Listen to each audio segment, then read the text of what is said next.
නමෝ තස්ස භගවතෝ අරහතෝ සම්මා සම්බුද්දස්ස නමෝ තස්ස භගවතෝ අරහතෝ සම්මා සම්බුද්දස්ස නමෝ තස්ස භගවතෝ අරහතෝ සම්මා සම්බුද්දස්ස ගෞරවනීය ස්වාමීන් වහන්සේලා වරක් ප්‍රමුඛ මහා සංඝරත්නයන් අවසරයි.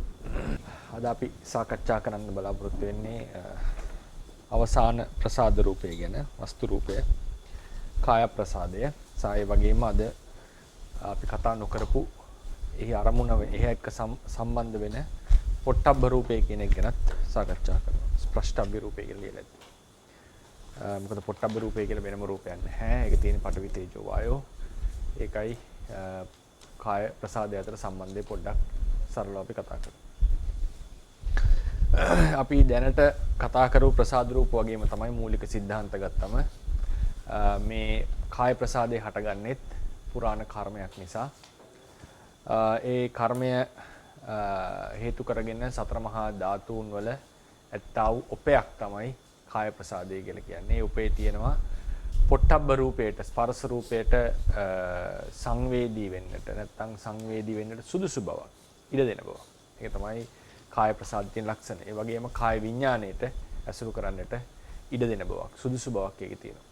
ඒක තමයි කාය ප්‍රසාදයේ තියෙන මූලික ලක්ෂණය. පොට්ටබ්බ රූපයට සංවේදී බව සහ කාය විඥානෙ ඉදීමට උපකාර වෙන බව, ප්‍රත්‍ය වෙන බව, නිශ්චය වෙන බව. මේකේ තියෙන ඝට්ටනයත් ගාන ජීවහා ප්‍රසාදවල වගේම සම්පත්ත ඝට්ටනයක්. පැමිණි දෙයක් තමයි ගැටෙන්නට ඕනේ. ඒ කියන්නේ පොට්ටබ්බ රූපය. පොට්ටබ්බ රූපය ගැන ඉස්සලා කියන්නට ඕනේ. පොට්ටබ්බ රූපය කියන එක අපි කතා කරේ නැහැ. අපි කතා කරා වර්ණ රූපය, ගන්ධ රූපේ, රස රූපය ගැන. ශබ්ද රූපය අපි කතා කරන්නේ ඍතුජ රූප අවසානයේදී. ඒක සම්බන්ධයෙන්. ඉතින් ඊට අමතරව කාය පොට්ටබ්බ රූපය කියලා රූපයක් වෙනම ධම්මසංගිනිය ඇහිඳින්නේ නැහැ.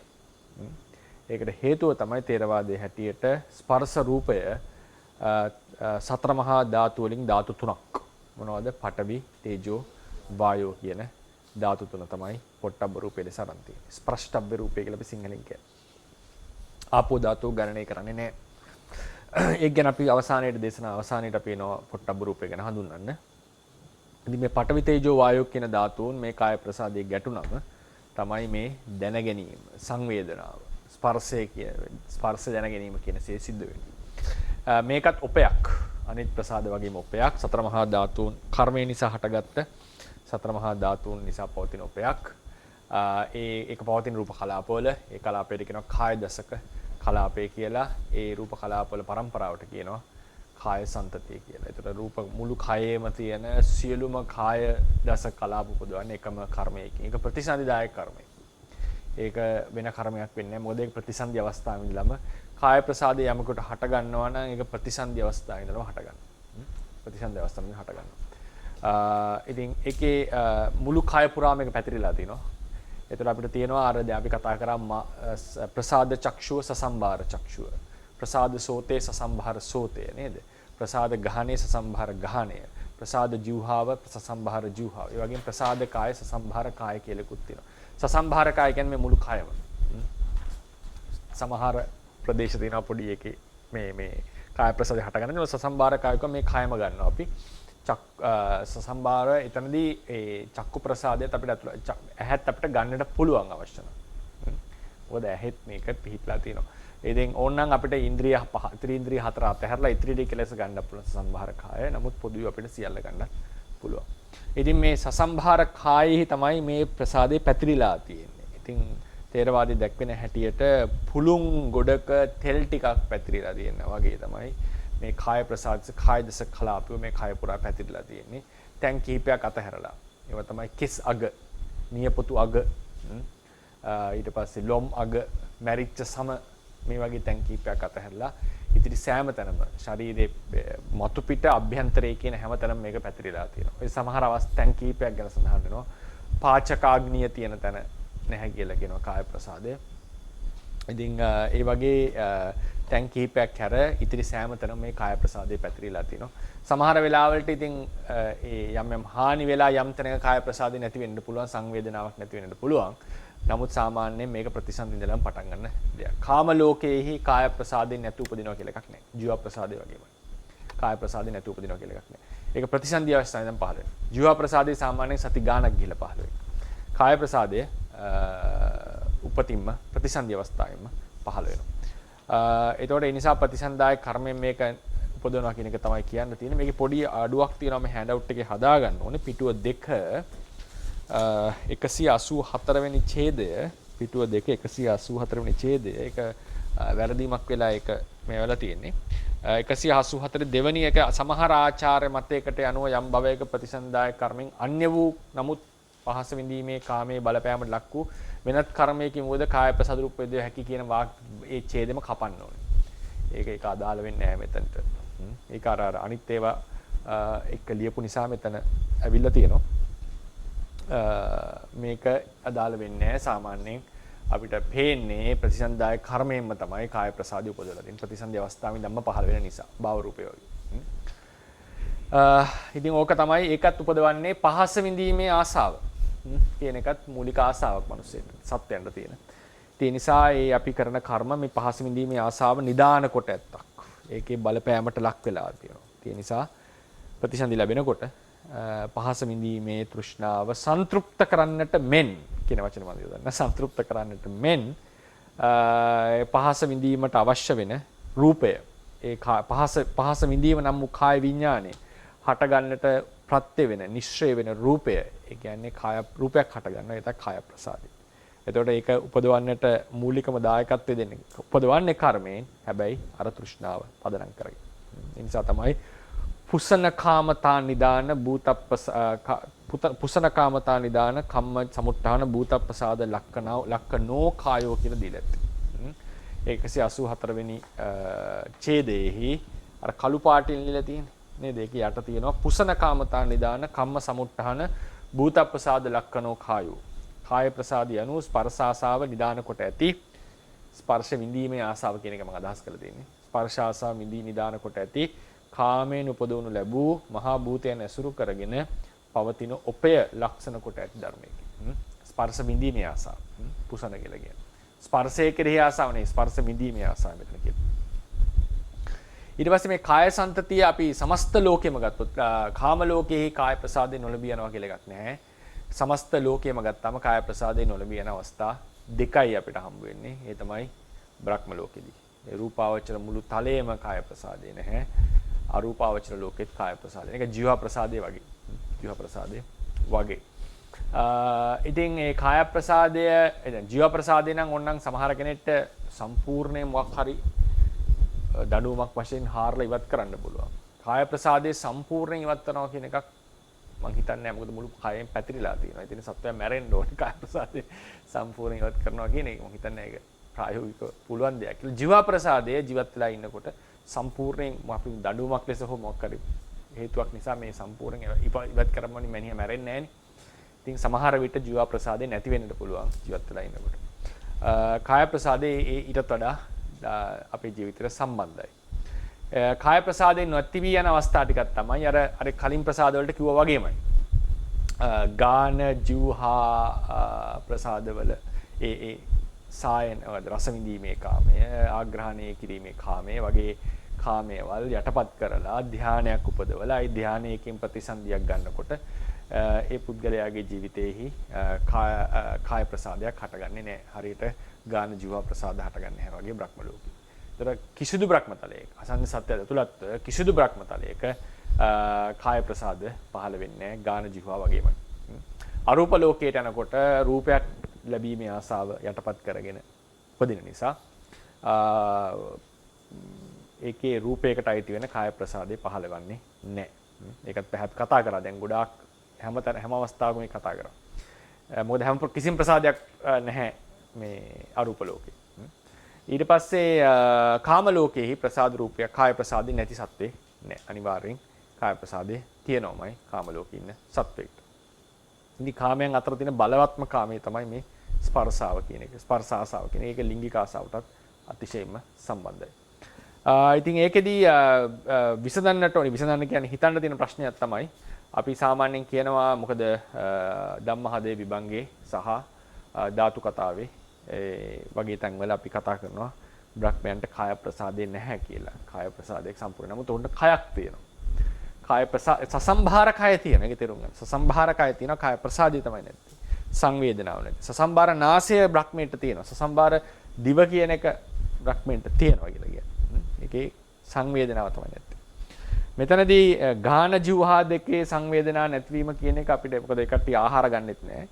සංවේදනා නැති වෙනවා කියන එක යම් ක්‍රමයකට අපිට හිතා ගන්න පුළුවන්. නමුත් කාය ප්‍රසාදේ නැතිවීම කියන කතාව හිතන්නට හරි අමාරු කතාවක්. කොහොමද ඒක ප්‍රායෝගිකව වෙන්නේ කියන එක.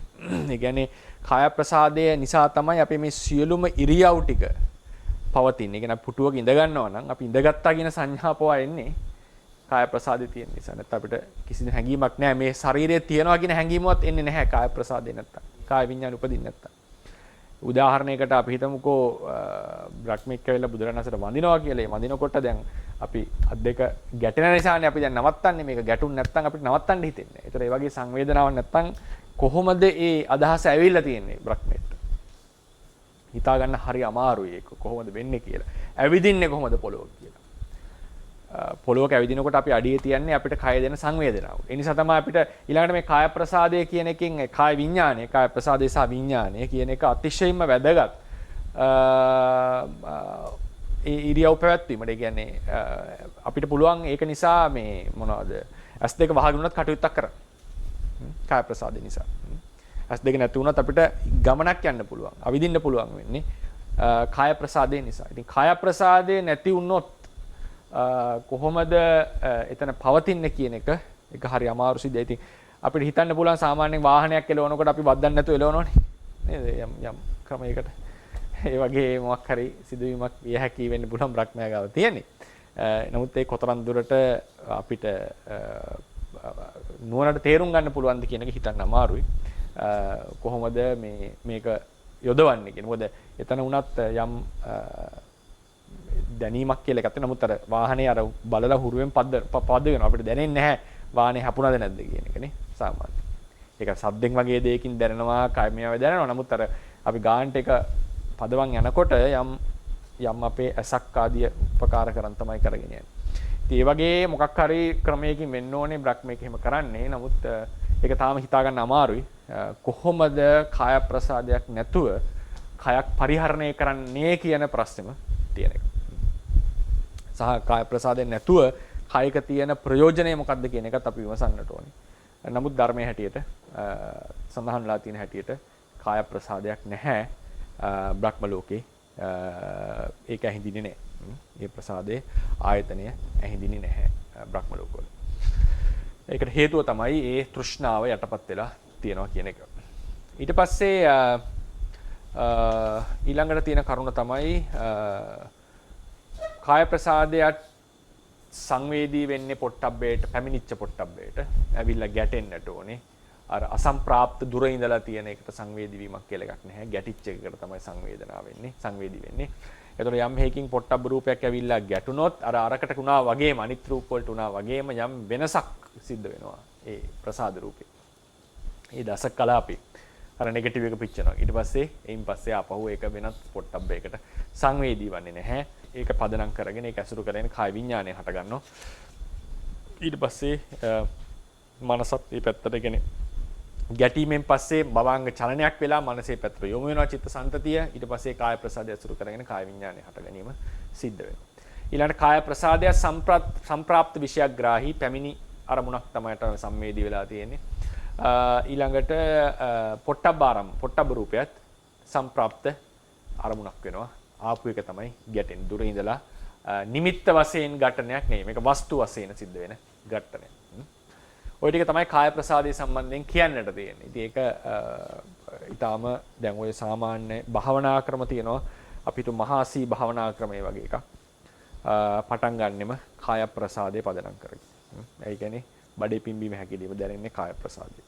ආනාපාන සති භාවනාව පටන් ගන්නෙ කාය ප්‍රසාදයේ පදනම් කරගෙන. වාතයේ හැපෙන තැන. ඒ වගේ කාය ප්‍රසාදයේ පදනම් කරගෙන කරන භාවනා ක්‍රම තියෙනවා. සමහර විපස්සනා ටෙක්නික්ස් දැන් මානසික ක්‍රම කියන්නේ එක ටෙක්නික් එකක්.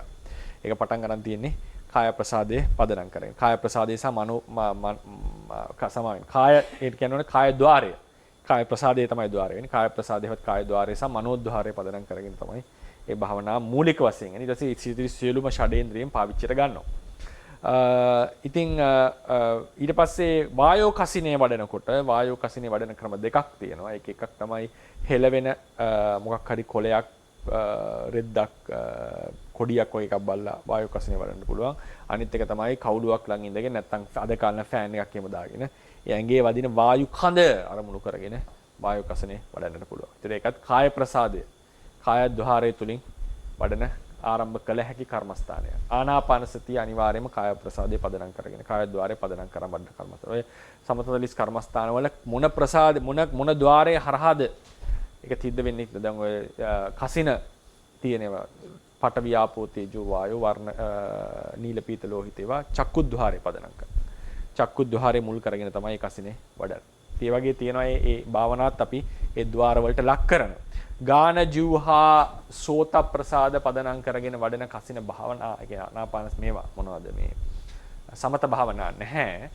කාය ප්‍රසාදය නැත්නම් කාය ద్వාරේ පදනම් කරගෙන වඩන භාවනා කීපයක් තියෙනවා. ඉතින් මේ කාය ප්‍රසාදය කියන එක කාම ලෝකයේහි අතිශයින්ම වැදගත් ප්‍රසාදයක්. ඒක ජීවිතයට අතිශයින්ම වැදගත්. අපේ ඉදිනදා කටයුතු සිද්ධ කරන්නේ කාය පරිහරණය කිරීම සඳහා.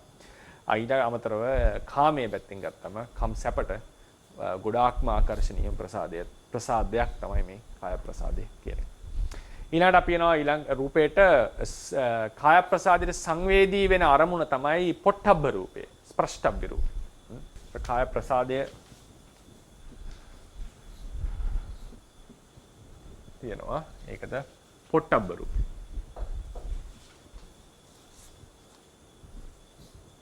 පොට්ටබ්බ රූපය. පොට්ටබ්බ රූපය කියලා ගත්තම ඒක පරමාර්ථ වශයෙන් නියෝජනය කරන්නේ පඨවි, තේජෝ, වායෝ කියන තුන.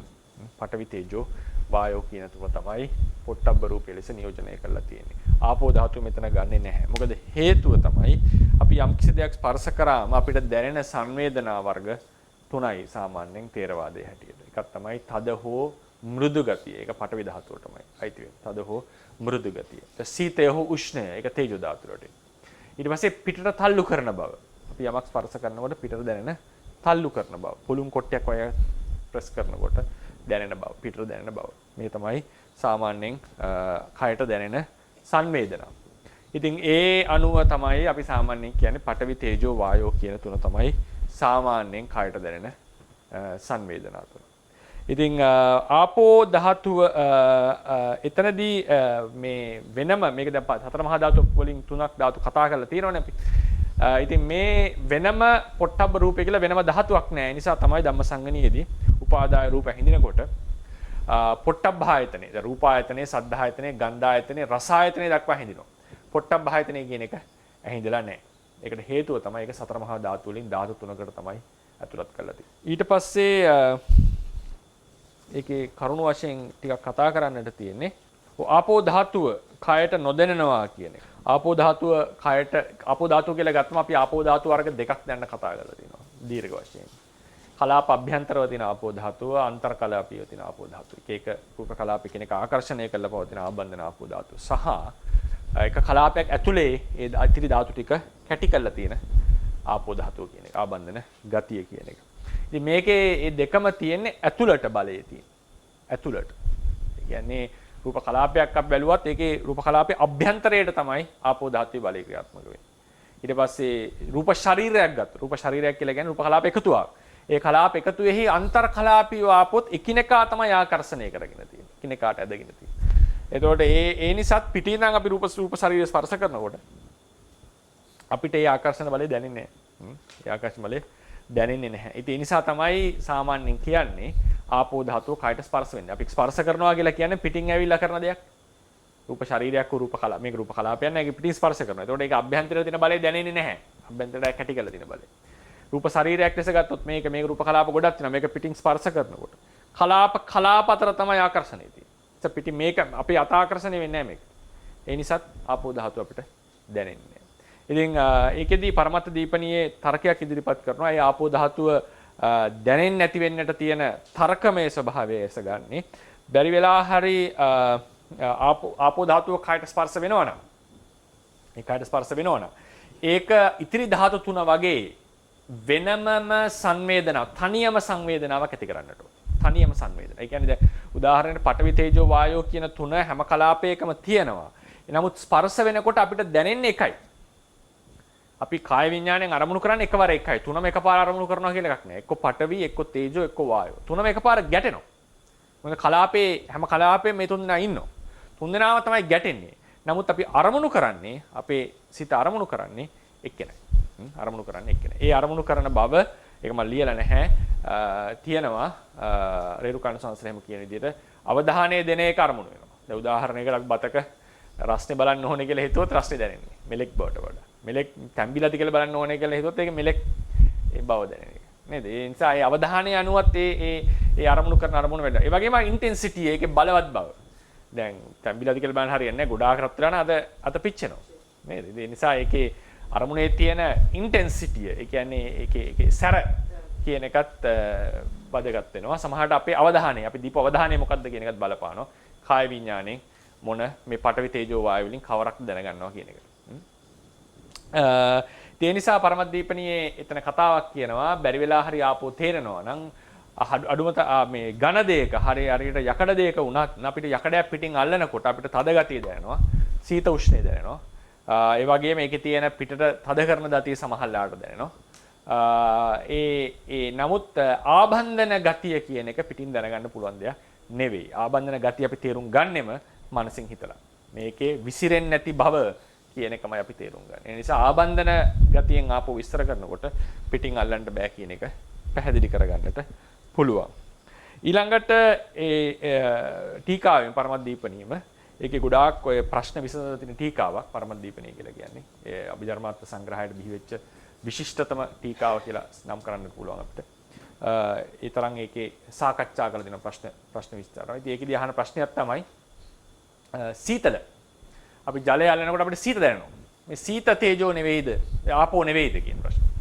සීතල. ඒතකොට ඒකට දෙන්න තියෙන උත්තරය තමයි ඒ කියන්නේ සෙනෙන සීතල බව කියලා එකක් දැනෙනවා. සීතල බව අපිට පැටලෙන්නට පුළුවන් ආපෝ එක්ක.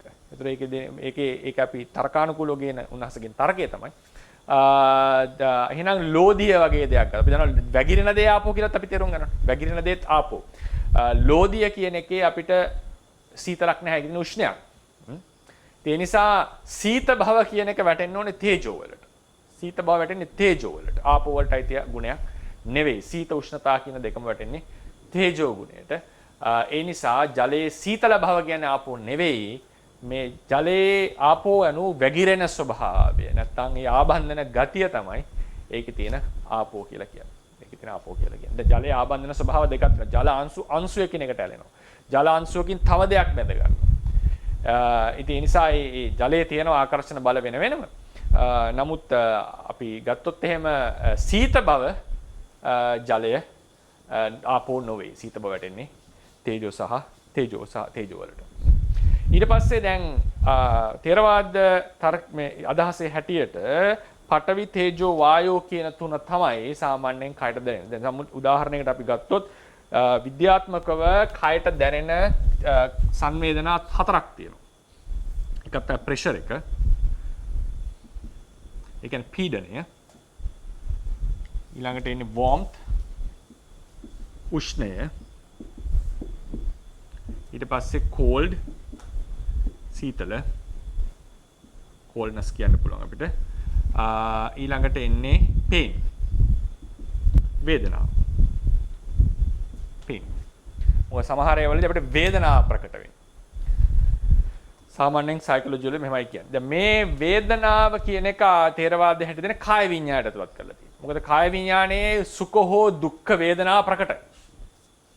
ඒ නිසා ඒක අර සාමාන්‍යයෙන් දැනෙන සංවේදනාවක් ලෙස ගත්තම වේදනාව ථේරවාදයේ හැමතිස්සෙම දාන්නේ නාමස්කන්ධයට.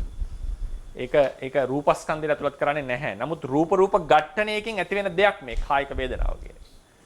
ඒ නිසා ඒක අපි රූපයට ඇතුළත් කරනවා. cold warmth කියලා කියන්නේ සීත සහ උෂ්ණ. ප්‍රෙෂර් එක කියලා ගත්තම ප්‍රෙෂර් එක කියන්නේ පීඩනයක් ඇති කරනවා කියන්නේ. පීඩනය. එතකොට පඨවි ධාතුව ගත්තමත් ඒකෙත් තියෙනවා එක්තරා ඒ කියන්නේ දැන් පඨවි ධාතුව කියලා කියන්නේ මෙතනින් එහාට මේක යන්න දෙන්නේ නැහැ. අපි කිව්වා ඒක යම් කිසි වස්තුවකට යන්න දෙන්නේ නැති බව. හරිනේ? ඒකෙන්ම පිටිපස්සට තල්ලුවකුත් දැනෙනවා. ඒක දැල්ලුවකුත් දැනෙනවා. ඒ නිසා තමයි අපි ඉදාත් වෙන තල්ලුව කිව්වා මේක පඨවි සහ වායෝ කියන දෙකෙන්ම මේක විස්තර කරගන්න පුළුවන් සාමාන්‍යයෙන්. ඒ කියන්නේ මේකට යන්න දෙන්නේ නැහැ. මේ පැත්තට තල්ලුවක් යදෙනවා. අපි මේක තද කරොත් එහෙම අපිට මේ පැත්තට තල්ලුවක් දැනෙන්නට පටන් ගන්නවා. ඉතින් සමහර වස්තු වල ඒක හොඳට දැනෙනවා. සමහර ඒවල ඒක එහෙම දැනෙන්නේ නැහැ. අර සර්ෆිස් එක තමයි දැනෙන්නේ. ඉතින් ඒ නිසා ඒක ප්‍රෙෂර් කියන එකට කැටි කරලා තියෙනවා. අපි සාමාන්‍යයෙන් සයිකොලොජි වල සයිකොලොජි කියලා අදහස් කරේ මනෝවිද්‍යාව ගත්තම මොලේ සම්බන්ධ නිසා. ඒක sensations perceptions කියන තැනින් අපි කතා කරන්නේ. ඉතින් මෙතනදී ආ ථේරවාදීන් කතා කරන්නේ මේක තද ගතිය පටවිය ලෙසත් එහා පැත්තට තල්ලු කරන ගතිය වායෝ ලෙසත් අපි කතා කරලා තියෙනවා. වායෝ ලෙසත් අතාදී. මේකේ විමසන්නට ඕන ඉතිරි එක තමයි දැන් වායෝ ධාතුවෙන් මම මේක උත්තරයක් දෙන්නේ නෙවෙයි විමසන්නට තියෙන තරම් වායෝ ධාතුවෙන් එහාට තමයි තල්ලුව ගති කරන්නේ. රූප කලාපේ පිටතට තල්ලුව ඇති කරන්නේ. ඒක අපිට දැනෙනවා පිටතට. නමුත් අපි උදාහරණයකට ගත්ත අපි යකඩයක් අරගෙන කාන්දමක් ගාවට ගිහිල්ලා ඇල්ලුවොත් යකඩය ඇදෙනවා කාන්දම දෙසට. අපිටත් දැනෙනවා එහා පැත්තට ඇදෙන ගතිය. ඇදෙන බවක්. අතත් ඇදෙන බව අපිට දැනෙනවා. අපි වෙන කෙනෙක් අත ඇද්දොත් අපිට ඇදෙන ගතිය. ඇදෙන ගතිය කියලා කියන්නේ වායෝ යනු අපි ඒක අල්ලන්නට આવද අපිට ප්‍රතිවිරුද්ධව දැනෙන තල්ලු කරන බව. වායෝ කියලා කියන්නේ. මෙතන පොඩි වෙනස්කමක් තියෙනවා. අපි තද කරනකොට මෙහෙ පැත්තට තමයි වායෝ වල බලය තේරෙන්නේ. අපිට අනිත් පැත්තට පීඩනයක් නිසා. අපි යකඩයක් අරගෙන කාන්දමක් ගාවට ගියාම අපි එහා පැත්තට අපේ අත ඇදෙන්නේ. දැන් අපි සාමාන්‍යයෙන් ඔය කන්ස්ට්‍රක්ෂන් වල කියනවා නේද ආතතිය සහ දැන් ලීයක් තිබ්බට පස්සේ සමහර එකක තෙරපීමක් නේද? සමහර තැනක ඉංජිනේරු විද්‍යාව නේද? ආතතිය තියෙන මනිනවා තෙරපීම කියන එක වන්නවා. ඒ සාමාන්‍යයෙන්. ඒතර මේ වගේ මේකේ දැන් වායෝ ධාතුව ඇති කරලා තියෙන්නේ හැමතිස්සෙම බාහිරට බලය. ඒක බාහිරට ඇති කරන එක. ඉතින් අනිත් පැත්තට ඇදීමක් එනකොට ඕන කියන්න පුළුවන් දැන් රූප කලාප ඒ ඇතුළතින් රූප කලාවේ බාහිරට තල්ලු වෙනවා කියලා. නමුත් අපිට මේ සංවේදනාව දැනෙන ක්‍රමය වෙනස්. අපි බැලුන් එකක් තද කරනකොට අපිට දැනෙන වායෝ වල තෙරපීම වගේ නෙවෙයි. එහා පැත්තට අදිනකොට අපිට දැනෙන තෙරපීම. ඒක කවරකටද වැටෙන්නේ කියන එක විමසන්නට ඕන එකක්. එහෙම සංවේදනාවකුත් අපිට දැනෙනවා. අපිට දැනෙන එක. ඊට පස්සේ දැන් මේකෙදි මේ තමයි පොට්ටබ්බ රූපය ගැන කතා කරන්න තියෙන්නේ. පඨවි තේජෝ වායෝ කියන දේවල්ට තමයි මේක ඇතුළත් කරලා තියෙන්නේ. පොට්ටබ්බ රූපේ මේක තමයි කාය ප්‍රසාදයට සංවේදී වන්නේ. ඉතින් ඒකේ සමහරලාට සාපේක්ෂ බවක් තියෙනවා. දැන් පඨවි ධාතුවේ තද පඨවි දෙයක් අතගාලා ඊට වඩා අඩු තද දෙයක් අතගා මෙලෙක් කියන සංඥාව අපිට උපදිනවා. සීත උෂ්ණ දෙයක් අල්ලලා ඊටත් වඩා උෂ්ණ දෙයක් ඇල්ලුවොත් අර කලින් එක උෂ්ණ අඩුයි දැන් එක උෂ්ණ වැඩි. අඩුවක් ඇල්ලුවොත් ඒක සීතයි වගේ දැනෙනවා. මේවා තමයි ඒ ධාතු නිසා ඇති වෙන සංඥා. නමුත් ඒකේදී අපි ථේරවාදීන්ගේ පිළිගත් අදහසක් තමයි ථේරවාද මේකෙදී ඒක තියෙනවා අදහස් දෙකක් තියෙනවා ඒකේ. එකක් තමයි ශීත තේජෝ සහ උෂ්ණ තේජෝ කියලා වෙනම තේජෝ ධාතු දෙකක් තියෙනවා. වෙනම තේජෝ ධාතු. මේ දෙක එකට පවතින්නේ නැහැ කියන්නේ. සීත දෙයක් උෂ්ණ දෙයක් අල්ලලා ඊට වඩා අඩු උෂ්ණ දෙයක් අල්ලුවම සීතයි කියලා අපිට දැනෙන බව ඒක හිතට අපිට ඇති වෙන අපි සංසන්දනාත්මකව ගත්ත දෙයක් මිසක් සීත සහ උෂ්ණය මනින එක නෙවෙයි. ඉතින් ඒකට උදාහරණයක් දීලා තියෙන්නේ මූල ටීකාවේ සීතේ හිමපාතයේදී හිමවල අයිස් වලින් කරන පැසවීම අයිස් වලින් කරන පිච්චීම පැසවීම වගේ දෙයක්. ඒක උදාහරණයක් අරන් තියෙනවා. ඒ නිසා තේජෝ ධාතුව ওই විදිහට විස්තර කරන මතයකුත් තියෙනවා. ඊට පස්සේ ওই විදිහ ඊට පස්සේ වායෝ ධාතුව කියලා කියන්නේ පිටට කරන තල්ලු කිරීම කියන්නේ. වායෝ ධාතුව හේතු කරගෙන රූප ඉදිරියට ගමන් කිරීමකුත් සිද්ධ වෙනවා. දැන් ඊළඟට අපිට තියෙන එකක් තමයි අපි තාම කතා කරපු නැති කෙටියෙන් සාකච්ඡා කරන දෙයක් මේ ද්‍රව භව කියන එක. ද්‍රව භව. අපි ආපෝ ධාතුව සම්බන්ධයෙන් කතා කරේ ආබන්ධන ගතිය. අල්ලගෙන ඉන්න බව. වෙන වෙනට දෙන්නේ නැති බව. වෙන් කරන්නට තියෙන බාධක ආදී ලෙස. ආකර්ෂණ බලයක් ලෙස මේක අපි කතා කරා. ද්‍රව භව කියන්නේ මොකද්ද? ද්‍රව භව කියන එක මීට වඩා වෙනස් දෙයක්. ද්‍රවයක් කියලා කියන්නේ ඒ තියෙන අංශු ඝණයක් කියලා කියන්නේ ඒකේ හොඳට කැටි වෙලා යම් හැඩයක් අරගෙන නිශ්චිත අවකාශයක නිශ්චිත හැඩයකින් තියෙන දෙයක් තමයි ඝණයක් කියලා කියන්නේ. ද්‍රවයක පරිමාණය වෙනස් වෙන්නේ නැහැ. ඝණයක පරිමාණය හැඩය දෙකම නිත්‍යයි. ඒ කියන්නේ නිශ්චිතයි. ද්‍රවයක පරිමාණය වෙනස් වෙන්නේ නැහැ. හැඩය වෙනස් වෙනවා. අපි කියනවා දමන භාජනයේ හැඩය ගන්නවා කියලා ද්‍රවයක්. වායුවක පරිමාණයත් වෙනස් වෙනවා. හැඩයත් වෙනස් වෙනවා. ඒ කියන්නේ වායුව විසිරෙනවා හැමතැන. ඔය තමයි ඝන ද්‍රව වායු කියන අවස්ථා තුන සාමාන්‍යයෙන්. එතකොට ද්‍රවයක තියෙන ලක්ෂණය තමයි මේක වැగిරෙන බව. වැగిරෙන බව. තේරවාදයේදී බලන්න 192 වෙනි ඡේදයට ගියොත් 192 වෙනි ඡේදයට ආපෝ ධාතුවේ ලක්ෂණ දක්වා ඇති තැන්වල ඒ අනෙක් ධාතුන් බැඳ තබන කැටි කරන ධාතුවක් ලෙසද යම් ආබන්ධන ලක්ෂණං අයං ආපෝ ධාතු කියන වාක්‍යනොත් ඇතම් තැනක වැగిරෙන ස්වභාවයක් ඇති ධාතුවක් ලෙසද ආපෝ ධාතු පග්ගරණ ලක්ෂණ දක්වා ඇත. මේ අටුවායම ඒ තැන්වල ආපෝ ධාතුව වෙනස් විදිහට අර්ථකථනය කරලා තියෙනවා. මොකද මේ ලක්ෂණ දෙකම පේන නිසා. ආබන්ධන ලක්ෂණය සහ වැగిරෙනවා කියන ලක්ෂණය. මේ අනුව ආපෝ ධාතු ඒ තැන්වල ආකාර දෙකකට තේරුම් ගත යුතු බව පෙනේ.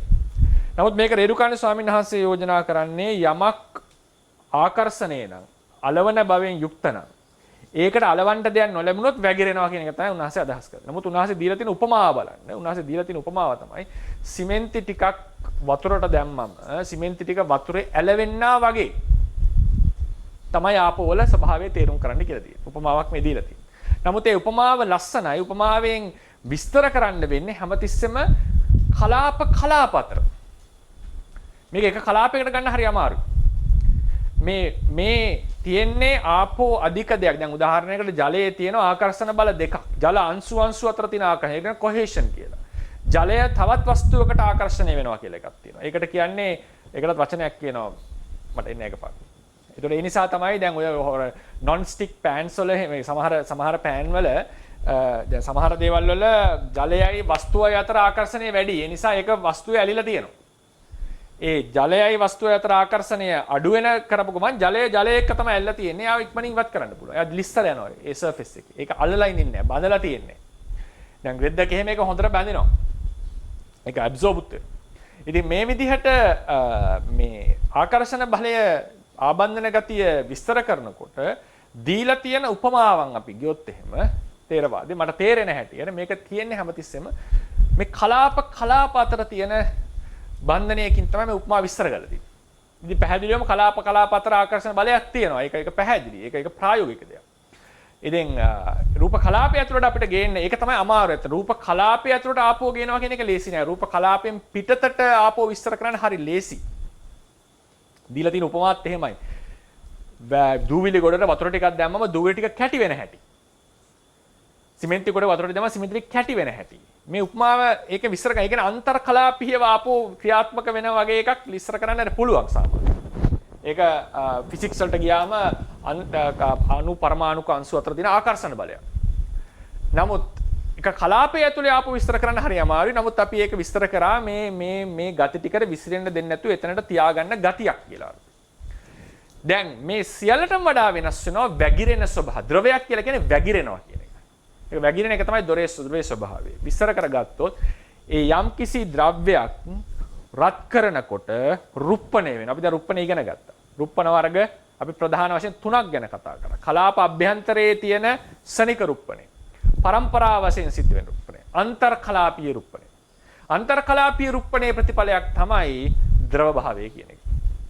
නැත්තම් එක වැగిරෙනවා කියලා ගත්තොත් අපිට ප්‍රශ්නයක් අහන්න එක රූපයක්ද වැగిරෙන්නේ? එක කලාපයක්ද වැగిරෙන්නේ? එක කලාපයක් වැగిරෙනවා කියන එකේ තේරුම ඒ කලාපෙට හැඩයක් නැති වෙනවා. කලාපේ නිකන් ගරා වැටෙනවා වගේ සිද්ධියක් වෙනවා.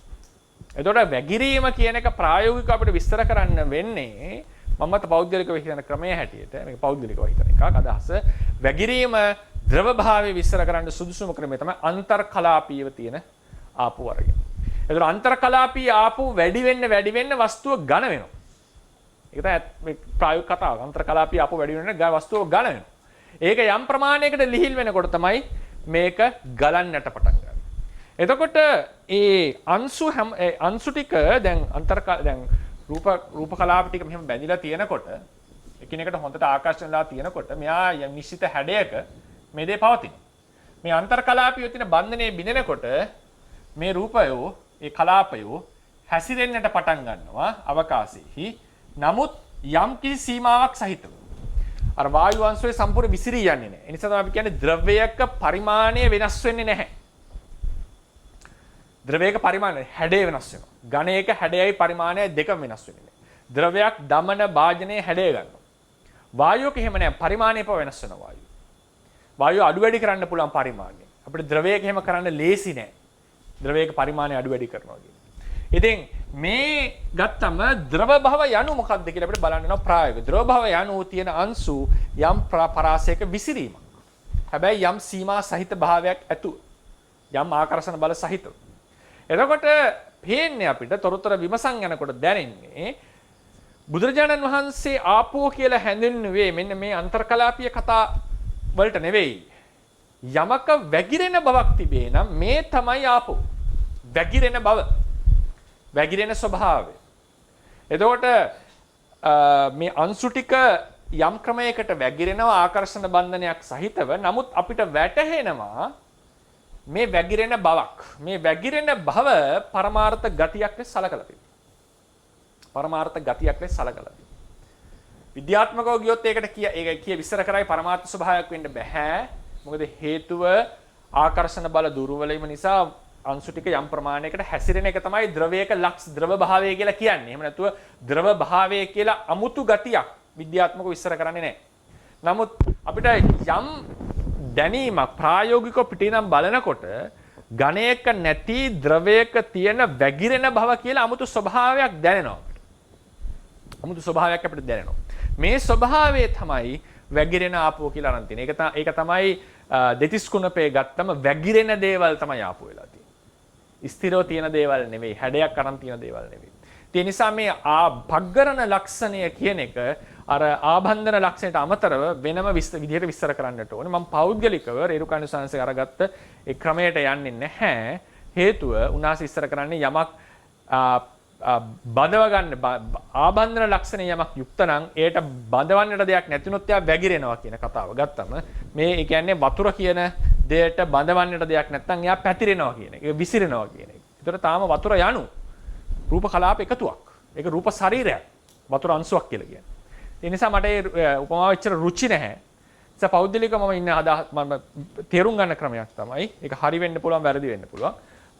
ද්‍රව භාවය කියන එක වෙනමම ස්වභාවයක්. ඒක රූප කලාප අතර තියෙන අන්තර් සම්බන්ධතාවය හීන වෙනකොට යම් ප්‍රමාණයකට හීන වෙනකොට ඒ වැగిරෙන ස්වභාවය ඒ වැగిරෙන ස්වභාවයට තමයි මෙතන ආපෝ කියලා තියෙන්නේ. ඒක ඊට පස්සේ විමසන්න වෙනවා ඒක පරමාර්ථව තියෙන ස්වභාවයද නැති ස්වභාවයද කියන එක. නමුත් අර වැగిරෙන බව අපිට ප්‍රත්‍යක්ෂව දකින්න පුළුවන් නිසා. එතන වැදගත් වෙන්නේ. පරමාර්ථයක ලක්ෂණය ප්‍රත්‍යක්ෂව දකින්න පුළුවන් විය. තේරුම් ගන්න පුළුවන්. ඉතින් ඒ වැగిරෙන බව අපිට තේරෙනවා. අපිට ඒක නුවණින් දැනගන්නට පුළුවන්. ඒක වැටහෙන දෙයක්. ඒ නිසා ඒක පරමාර්ථය ලෙස සලකලා තියෙනවා කියන එක තමයි මම පෞද්ගලිකව හිතන්නේ. ඉතින් ඒ නිසා එක කලාපයකට මේ පග්ගරණ ලක්ෂණය ඇතුළත් කරන්නට අමාරුයි.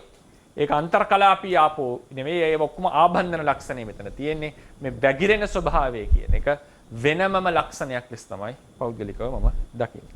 ඊට පස්සේ ඊළඟට ප්‍රශ්නයක් අහන්න පුළුවන්. මේක පරමද්දීපිනේ ප්‍රශ්න කළා දිනවා. හැබැයි තුන්වහන්සේ ඒක අර ආබන්ධන ගතියයි වැగిරෙන ගතියයි සියල්ලම ආපෝ වලට දාලා එකම විදිහට විස්තර කරලා තියෙන්නේ. මම මේ ප්‍රශ්නේ කඩලා ගත්තා. ද්‍රව බව කයට නොදැනේද කියලා ප්‍රශ්නයක් අහනවා. ද්‍රව බව දැනෙන්නේ නැද්ද කයට? මේ ගලන බවක් දැනෙනවනේ අපිට. යම් වතුරක් ගලාගෙන යනකොට ද්‍රව බව නැයි දැනෙන්නේ නැද්ද? ද්‍රව බව දැනෙනවා නම් ආපෝ දැනුණා වෙනවා. කොහොමද ඒකට උත්තරයක් ලෙස දීලා තියෙන්නේ?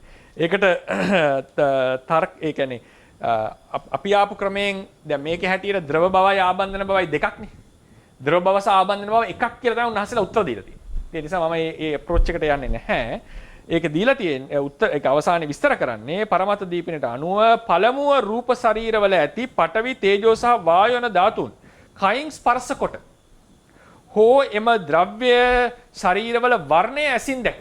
ඒ කියන්නේ දිය වෙනකොට අර වර්ණයේ තියෙනවනේ යම් ඒ කියන්නේ අර බලන් ඉන්නකොට පේනවනේ වර්ණය මෙහෙම යන එක.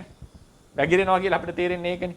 ඒක හෝ නැත්තම් කයට දැනෙනකොට අතිරි ධාතු තුන අපේ කයත් එක්ක ඇති කරන සංවේදනාවේ ස්වභාවය. ඒ කියන්නේ මෙතන එකක් ඇතුණ ඊළඟට මෙතන කියලා අපිට දැනෙනවනේ. මේ ගලන බවක් කියන එක. ඔන්න ඔය කියන ක්‍රම දෙකෙන් ඉතිරි පඨවි තේජෝ වායෝ කයට ඇති කරගන්න කයත් එක්ක දක්වන සංවේදනාව ඊට පස්සේ වර්ණ රූපය දැකීමෙන් පසුව මනෝවිඤ්ඤාණයෙන් තේරුම් ගන්න දෙයක් තමයි ද්‍රව භව කියන එක උන්වහන්සේ අදහස් කළා තියෙන්නේ. මේ තේරවාදයේ හැටියට හේතුව ආපෝ ධාතුව කයට දැනෙන්නේ නැහැ. එහෙමනම් ඒක විස්තර කරන්න සිද්ධ වෙනවා මෙන්න මේ ක්‍රමයට. ඒ නිසා මේ විදිහට තමයි පොට්ටබ්බ රූපය කියන කතා කරලා තියෙන්නේ. පොට්ටබ රූපය කියන එකත් අතිශයින්ම තෘෂ්ණාවට හිත තෘෂ්ණාවට මොනවද කැමති වෙන රූපයක් අවශ්‍ය වෙන රූපයක්. ඒකත් සතර මහා ධාතුන් වල ධාතු තුනක් තමයි තේර බැඳීදී හැටි විස්තර කරන්නේ. ආපෝ ධාතු වර්ජිත, පඨවි තේජෝ වායෝ කියන ධාතු තුන. ඒකේ එකපාර ස්පර්ශ වෙනවා කාය ප්‍රසාදේ. නමුත් කාය විඥානේ හටගන්නේ එක ධාතුවක් අරමුණු කරගෙන. ඒ අරමුණු කරන ධාතුව තීරණය වෙන්න තියෙන ක්‍රමවේද තමයි එකක් තමයි ඉන්ටෙන්සිටි. ඒ ධාතුවේ තියෙන ප්‍රබලත්වය. අනිත් එක තමයි අපේ අපේක්ෂාව. මොන ධාතුවද අපිට බලන්නට ඕනේ, දැනගන්නට ඕනේ කියන අපේක්ෂාවත් ඒකට දායක වෙලා තියෙනවා. ඉතින් අපි අද අවසන් කරනවා ප්‍රසාද රූප කියන මාතෘකාව, වස්තු රූප කියන මාතෘකාව. අපි කතා කරා ඇයි වස්තු රූප අවශ්‍ය වෙන්නේ, භවයකට ඇයි වස්තු රූප ප්‍රතිසංජායක කර්මයෙන් ඇති කරවන්නේ, ඒක ඇති කරවන්න යුතු වන්නේ ඇයි, ඒක යුක්තිය මොකද්ද? මොකද හේතුව කර්මයකින් ඇති කරවන්නේ ජීවත් වීමේ ආසාව කියන කවදාවත් යටපත් කරන්න පුළුවන් එකක් නෙවෙයි. ඒ නිසා සෑම කර්මයක්ම ජීවත් වීමේ ආසාවේ බලපෑමට ලක් වෙලා තියෙනවා. ඒ නිසා කර්මයකින් උපදවන්නේ නාම රූප ටිකක්. ඒ නාමය යනු ඊටම වැදගත් අංගයක්. ඒ නාමයට තනිව හට ගන්නට බෑ. ඒක අනිවාර්යෙන් පංචවෝකාර භවයේදී රූපයක අවශ්‍යතාවය තියෙනවා. ඒ නිසා ඒ අවශ්‍යතාවය සපුරන්නට ඒ අවශ්‍ය රූපයත් කර්මයෙන්ම තමයි උපදවන්නේ. ඒ නිසා වස්තු රූප ඉපදවීම කර්මය තුලින් සිද්ධ වෙන දෙයක්. ඒනොත් හදේ වස්තු රූපය කියන එක තමයි ප්‍රබල රූපය. බොහෝ විඥාන හටගන්නේ හදේ වස්තු රූපේ. ඊට අමතරව දැකීමේ, ඇසීමේ, ආග්‍රහණය කිරීමේ, රස විඳීමේ, ස්පර්ශ විඳීමේ කාමයන් සන්තුෂ්ත කිරීමට කාය, චක්කුසෝත ගාන, ජීවහ කාය කියන විඥානයන් පහළ වෙන්නට ප්‍රසාද රූප පිළිවෙලින් පහළ වෙන සියල්ලම උපදවන්නේ කර්මය තුලින්. ඊළඟට ওই විදිහට ඒ කර්මය කියන මේ ප්‍රසාද රූප වලට කර්මයේ දායකත්ව අපි කතා කරා. ඒ ප්‍රසාද රූප පිහිටලා තියෙන තැන් ඒවා කොහොමද සංවේදනාවෙන් සංවේදී වෙන්නේ. ඒ වගේම ඒවා සංවේදී වෙනකොට ඇති වෙන වෙනස්කම් සහ සම්ප්‍රාප්ත අසම්ප්‍රාප්ත ග්‍රාහී භාවයන් ආදී ගැනත් අපි මේ තැන්වල සාකච්ඡා කරන්නට යෙදුණා. මම හිතනවා එතනින් ප්‍රමාණවත් කියලා ඒ වස්තු රූප සම්බන්ධයෙන් කතා කරපු එක. ඊළඟ අනිද්දාම බලාපොරොත්තු වෙනවා කර්මජ රූප සම්බන්ධයෙන් ඒවා හටගන්න කාලය, ඒවා හටගන්න විදිහ ආදී ගැන යම් විස්තරයක් ලබා දීලා ඒ තෘෂ්ණාවේ බලපෑම කොහොමද ඒකට සිද්ධ වෙන්නේ, කර්මයේ උපදවන්නේ, කර්මයේ කොහොමද ඒකට දායකත්වය ලබා දෙන්නේ කියන එක පිළිබඳව මෙතෙක් කතා කරපු ජීවිතේන්ද්‍රිය රූපය, භව රූප 2 සහ වස්තු රූප 6 කියන රූප 9 සම්බන්ධයෙන් කෙටියෙන් අරගෙන විස්තරයක් කරන්නට. ඊට පස්සේ මම කර්මය හා සම්බන්ධ අනිකුත් රූප, කර්මජ රූප නොවිච්ච නමුත් කර්මය හා සම්බන්ධ අනිකුත් රූප ගැන සාකච්ඡා කරලා කර්මජ රූප කියන පාඩම අවසන් කරලා චිත්ත රූප කියන මාතෘකාවට පිවිසෙනවා. ඒ නිසා අද දවසේදී පාඩම අවසానයි. ප්‍රශ්න අහන්නට අවස්ථාව ලබා දෙන්න. සම්නස අවසරයි තුරන් සරණයි. රොසන් ආනන්ද මහත්තයා. සම්නස දැන් අපි ආපෝ ධාතුව ගන්නකොට දැන් අර නිලුම් පතකට දාපු වතුර බිඳුවක් ඒකේ එකට එකව වෙලා තියෙන ගතියක් තියෙනවා. ඒකට අර ඔය සයන්ස් වලින් කියන්නේ පෘෂ්ටිඝාතය කියලා සිංහලෙන්. ඒ ගතියට දැන් ඒක අර එකට එකව කරලා තියෙන දැන් සාමාන්‍යයෙන් අපි දන්නේ වැగిරෙන ගතිය කියලා. නමුත් මේක එකව කරලා තියෙන ගතියට ඇම්පිසි නමක් තියෙනවා සම්නස. ඒකට ආබන්ධන ආපෝ කියලා කිව්වේ. ආබන්ධන ආපෝ. ආයතන ආබන්ධන ඒක ආපෝ ධාතුව විස්තර ක්‍රම දෙකකට විස්තර කරලා අපි මුලින්ම කතා කරේ ආබන්ධන එක විතරයි. අද අපි කතා කරා වැగిරෙන භාවය. දෙකම ආබන්ධන ඒකට ආබන්ධන ආපෝ කියලා කියන්නේ. අංශු 4 හා අංශු ඇතුලේ තියෙන අල්ලන බව. හැබැයි සාමාන්‍යයෙන් දැන් එතෙන්දී ඒක නිකන් එකිනෙකට ප්‍රතිවිරුද්ධ ගතියක් එකම ධාතුව තියෙන පුළුවන් කියන හැඟීමකුත් වෙනවා සරණස්. ප්‍රතිවිරුද්ධ කියලා ගත්තේ කොහොමද? ඒ කියන්නේ එකක් වැగిරෙනවා. ඒ කියන්නේ එකක් පිටට විසිරලා යන ගතිය, අනිත් එක ආපහු එකව කරන ගතිය. ආබන්ධනය කියන්නේ එකතු කරන බව. හරි. එතකොට තල්ලු කරන බවක් තිබුණොත් තමයි ප්‍රතිවිරුද්ධ ගතියක් එන්නේ වායෝ වලින්. මේකේ තියෙන්නේ ආබන්ධන ගතිය අඩු වෙනකොට මේක ඉබේ නිකන් වැగిරෙන ගතියක් එනවා. ඒකතර විස්තර කරන්නේ ආබන්ධන ගතියෙන් පමණද සවනද? ඒ කියන්නේ ආබන්ධන ගතිය අඩු වැඩි වීම කියලා අවශ්‍ය දෙන්නේ නැහැ. ආබන්ධනය දැන් එහෙවොත් එහම ආබන්ධනය අඩු වෙනකොට තමයි වැగిරෙන්නේ. ඒතර ආපෝ ඒකයි මම කිව්වේ මේක ආබන්ධනය අඩු වෙනකොට වැగిරෙනවා නම් ඒතර ආපෝ අඩු වෙන දේ වැగిරිලා තියෙනවනේ. ඒ නිසායි විස්තර කිව්වේ මම යෝජනා කරන්නේ මේ ආබන්ධන ආපෝ කියන එක එකක්. වැగిරෙන ආපෝ කියන එක තව එකක්. ආබන්ධනයට ප්‍රතිවිරුද්ධයේ විකර්ෂණය. ඒක තියෙන වායෝ වල. ඒක තල්ලු කරන බව දෙපැත්තට. ඉතින් මේක වෙනමම ලක්ෂණයක් විස්තර මම පෞද්ගලිකව දකින්නේ මේ වැగిරෙන බව කියන්නේ. තෙරුවන් සරණයි ස්වාමීන් වහන්සේ. ඊට පස්සේ මේ අපේ ශරීරයෙන් දහදිය පිට කරනකොට වැగిරෙනකොට එහෙම ඒක අර ආබන්ධන ආපෝ නෙවෙයි ඒ වැగిරෙන ආපෝ තමයි තියෙන්නේ. වැగిරෙන ආපෝ තමයි පේන්නේ. තෙරුවන් සරණයි ස්වාමීන් වහන්සේ. වහන්සේ කිව්වා මට හරියට කියන්න තේරෙන්නේ නැහැ ඉන්ටෙන්සිටි එක සහ අවධානය කියන දෙකමත් සංවේදීතාවයේ පදන වෙනස් වෙනවා කියලා. එතකොට එතන ඉන්ටෙන්සිටි එක නෙමෙයි අවධානය කියන එකට තෘෂ්ණාව වැඩ කරනවා. නෑ අපේ ඕනකම කියන එක. ඒ කියන්නේ ගොඩක්ම අර මානසිකාරයේ පැත්තට යන්නේ. නමුත් අර අපි හිත යොමු කරනවා ඒ පැත්තට. එතකොට දැන් අපි හිතුවොත් දෙයක් ඒක එනවනේ හිතට. දැන් අපි උදාහරණයකට අපි නිතරම මේ කයේ ස්පර්ශ වෙන එක හිත හිටියොත් ඒකම මතුවෙන්න පටන් ගන්නවා අපිට. ඒ වගේ අර මෙතන গুপ্ত දෙයක් එතන තියෙන. මොකද තුනම ස්පර්ශ වෙලා ඒකයි එතන වැදගත්කම. තුනම ස්පර්ශ වෙලා තියෙන්නේ. තුනම ස්පර්ශ වෙලා කැමැත්තක් එනකොට තෘෂ්ණාවල පාන්නේ අනිවාර්යයෙන්ම නෑනේ කැමැත්ත කියන එක අනිවාර්යෙන් තෘෂ්ණාව නෙවෙයිනේ. ඕනකම කියන එක. දකින්න කියන්නේ බලන විමසින ගතියක් නේ තියෙන්නේ එතන. තෘෂ්ණාව අනිවාර්ය නෑ එතන. තෘෂ්ණාව අවශ්‍ය වෙන්නේ ප්‍රසාදයේ හට ගැනීමට මිසක් මේ සංවේදනාවට නෙවෙයි.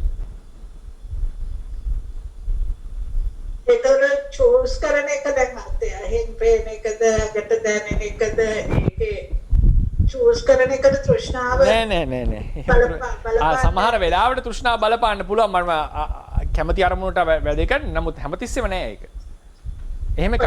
හැමතිස්සෙම නෙමෙයි සවනස්. මම හිතුව සමහර විට ඒක බලපාන්න පුළුවන් නේද? දැන් ඒ අනුවම අපිට අර ඇඩැප්ටේෂන් කියන එක විස්තර කරන්න පුළුවන් නේද සවනස්? ඒ කියන්නේ දැන් එකම සුවඳක් විකට ඒකට ඊට පස්සේ ඒකට ඉන්ටෙන්සිටි එක සේම් වුණාට ඒකට අපේ තියෙන කියන්නේ ඒකට අපිට තියෙන අවධානය කියන එක කැමැත්ත අනුව අවධානය නැතිවීම නිසා නමුත් ඒකේ මෑනියෝ මේ පස්සේ කැමති වුණත් බෑනේ ගඳ දැනගන්න. එහෙම ප්‍රශ්නයක් තියෙනව නේද? කැමති වුණත් අත්හැරෙනවා. ඒ කන්ති කැමති වුණත් ඒක දැනෙන්නේ නැහැ ඒ සුවඳ කියන එක ගඳ කියන එක නේ. මං හිතන්නේ එතන පොඩ්ඩක් මෙන්නම ඕගන් එක තමයි දැන් මේකයි ඒ නිසා. ගිය පාර. අවසරයි ස්වාමීන් වහන්සේ තෙරුවන් සරණයි. මොලෝකේ ඉන්න අයට අර මේ කයට කොහොමද දැනෙන්නේ කියන එක ගැන පොඩි අර බ්‍රහ්මලෝකේ අර සිත් නැති කය ඇති බඹලව සතරක කියලා අපි අහලා තියෙනවනේ සවන්නන්ස. එතකොට ඒ වගේ අනිපැත කය නැති සිත ඇති බඹලව සතරක සිත කය පමණක් ඇති එක් බඹතලයක. එහෙමද තියෙන්නේ? එක් බඹ. එදා ඒ වගේ වුණාම ස්වාමීන් වහන්සේ අතන අපිට සිතවත් තියෙනවනේ. දැන් මෙතන කොහොම වෙයිද කියලා අපිට හිතාගන්න බෑනේ. ඒ කියන්නේ ඔය කියන අසඤ්ඤ සත්‍ය ගැනද අහන්නේ? ඔව් එතන දැන් රූපය දැනීම එතකොට දැනීමක් නැහැ එතන. දැනීමක් නැහැ. සිත తాවකාලිකව නතර වෙලා හටගන්නේ නැහැ සිත. යම් කාලයක් දක්වා. ඒක භවයක් ලෙස සැලකීමද ප්‍රශ්නේ උනේ නැත්තම්? නෑ අද මම දේශනා කරේ කාය ප්‍රසාදේ නැති වුණාම සංවේදනාව නැහැනේ. ඒතකොට කය හසුරුවන්නේ කොහොමද කියලා ප්‍රශ්නයක් තියෙනවා. ඔව්. ඒක වෙන ප්‍රශ්නයක්. සිත නැතිවීම කියන එක නෙමෙයි. බ්‍රහ්මයන්ට සිත තියෙනවා. නමුත් දැන් කාය ප්‍රසාදේ නැතිනම් දැන් උදාහරණ මම මේ ගත්ත කියන්නකො මේ ඉස්සරහා තියෙන එක. දැන් මේක ගන්නකොට මට ඇස් වහලත් ගන්න පුළුවන්, බල්ලත් ගන්න පුළුවන්. නමුත් අර දැනීමක් තියෙන්න බෑ මේක ඇල්ලුණා කියලා නේ. දැන් හිතන්න කාය ප්‍රසාදේ නැහැවනම් ඉතින් මොකක්වත් නැහැ. කයක් තියනවා කියලා දැනෙන්නේ නැහැ යාට. බරවත් දැනෙන්නේ නැහැ නේ කයි.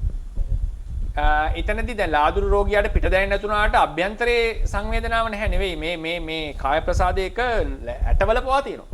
අස්තිවල පවා තියෙනවා කාය ප්‍රසාද. ඒක ඇට මිදුළු වල පවා තියෙනවා කියලා කියන්නේ. ඔව් ඒ නිසා ඒක මේ දත් මුල් වලක් තියෙනවා. ඉතින් ඒක නිසා කොහොම හරි බැලන්ස් කරගන්න පුළුවන් පිට දැනුනේ නැතුණාට. හොඳ ප්‍රශ්නයක් ඒක. ලාදුරු රෝගියාට දැනෙන්නේ නැහැනේ සමහර තැන්. නමුත් මං හිතන්නේ මුළු කයෙම දැනෙන්නේ නැති එකක් නෙවෙයි එතන තියෙන්නේ. සමහර තැන්වල විතරයි නේද ලාදුරු රෝග.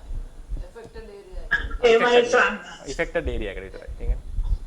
ඒක මේ එතන ප්‍රසාද දැන් අර සත්ත්‍ය විනාශ වීමක් ඇති වෙන්න පුළුවන් ඒ ස්ථානවල. හරි. ඒකද සමහර තැන්වල දැනීම නැති වෙන්න පුළුවන්. ආහා. තමයි පෙනීම පසු කාලයේදී ඇති වෙන සාන්තති විනාශ වීමක් දුර්වල වීමක් වෙන්න පුළුවන් රෝග නිසා. හරි. ඒ මම හිතන්නේ ඒ විදිහට පුළුවන් කාය ප්‍රසාදයටත් ඒ දෙම සිද්ධ වෙන්න පුළුවන් අනිත් අංගවල ඒ කියන්නේ මුළු කාය ප්‍රසාදෙම නැති වෙන්නේ නැහැ. එක්තරා ස්ථානවල තියෙන එක සාන්තති වෙනස් වෙන්න පුළුවන්. සාමාන්‍යයෙන් තව පොඩි ප්‍රශ්නයක් තියෙනවා. දැන් බ්‍රහ්ම ලෝකයේ දැන් අපිට මේ අපේ ඔය ජොයින්ට් පොසිෂන් සෙන්ස් නැත්තම් අපේ හන්දිය එහෙම නැත්තම් ශරීරයේ අවකාශයේ තියෙන ඉරියව්ව දැනීම අපි ඉරියාපත භාවනාවෙත් කරන දේ තමයි ඔය ජොයින්ට් පොසිෂන් සෙන්ස් කියලා වෛද්‍ය විද්‍යාවේ කියන සෙන්සර්ස් හතරේ pain temperature touch and joint position sense කියලා හතරක් තියෙනවා. ඒක ටච් කියන එක deep pain light pain එහෙම වෙන් කරලා තියෙනවා. ඒක තමයි සාමාන්‍යයෙන් අපේ ඔය කාය ප්‍රසාදයේ තියෙන variations ටික. එතකොට දැන් ඕකෙන් දැන් අපි බ්‍රහ්මයන්ට ඇත්තටම මේ ඒතරන්ට ඒ කියන්නේ නරක sensations හරි ප්‍රසාද sensations හරි නැති වුණාම කාය ප්‍රසාදයේ නැතිවීමෙන් බලපෑමක් ඇති වෙන්නේ නැහැ. හැබැයි joint position sense ඒ කියන්නේ ඇඟේ ඉරියව්ව වෙනස් වීම අර ඇවිදීම ඉරියව් වෙනස් කිරීම ඒ වගේ දේවල් වලට තමයි අර ස්පෙෂල් සෙන්ස් එකක් තියෙන්නේ joint position sense කියන එක. ඒකද ඔය kinesthetic sense කියලා කියන්නේ? ඒක තමයි සාමාන්‍යයෙන් ඔය මේ අපිට ඔය මේ ඉරියාපත භාවනාවේදී ඇඟේ ඉරියව්ව දැනගන්න එක ඒකෙන් එන්නේ සාමාන්‍යයෙන්. හරි. ඔක ඒකට ගෑවෙන්න ඕනේ නැහැ කිසිම තැනක. නමුත් අර ශරීරයේම තියෙන ක්‍රමයෙන්ම තේරෙනවා ඒකනේ. තේරෙම තේරෙනවා. අර ඒක නැති වුණොත් අපි අර ඒලියන් අර නිකන් අත කොහේ තියනවද කියලා දන්නේ නැහැ. පාවෙන්නා වගේ ගන්නවා. ඒ joint position sense නැති වුණාම. හරි. ඒක මේ අස්ති හැම ඇඟ විනිවිද යන සෙන්ස් එකක් ඒක නේද? මුළු ඇඟේටම දැනෙන. ඒක ඇඟ පුරාම අපි ඉන්නේ දැන් අපි ඇස් වහගත්තත් අපේ ඉරියව්ව අපිට තේරෙන්නේ ඇඟේ තියෙන joint position sense කියන විශේෂ මේ position sense එකකින්. ඉතින් ඒක මේ ඇත්තටම සමහර වෙලාවට ඒක අපිට දැනෙන level එක අර සාමාන්‍ය pain temperature touch කරන level එකට වැඩිය උඩින් එන්නේ. ඉතින් ඒකින්ද සමහර විට බ්‍රහ්මයන්ට ඒක වෙන මේ ක්‍රමයකට වෙන ක්‍රමයකට දැනෙනවා වෙන්න ඇති කියලා හිතන්න පුළුවන්. මොකද ඒක නියුරොලොජි වලත් levels දෙකක තමයි ඒ sensations දැනගැනීම සිද්ධ වෙන්නේ. හරි. ඒකට මොළයෙන් තමයි ඒක දැනෙන්නේ කියලා තමයි joint position sense සමහර වෙලාවට higher level එකේ. ඉතින් ඒක නැතුව ඇවිදීම ඉරියව් පැවැත්වීම අමාරුයි සාමාන්‍යයෙන්. හරි. මට එච්චර තේරෙන්නේ නැහැ කොහොමද බ්‍රහ්ම ලෝකේ වෙන්නේ කියලා නේද? ඒක හරි. වෙන්නේ කියලා. සමහර විට ඒ වගේ වෙනස් දෙයක් ඇති ඒකට. හරි. ස්වාමීන් වහන්සේ අන්දයින්ට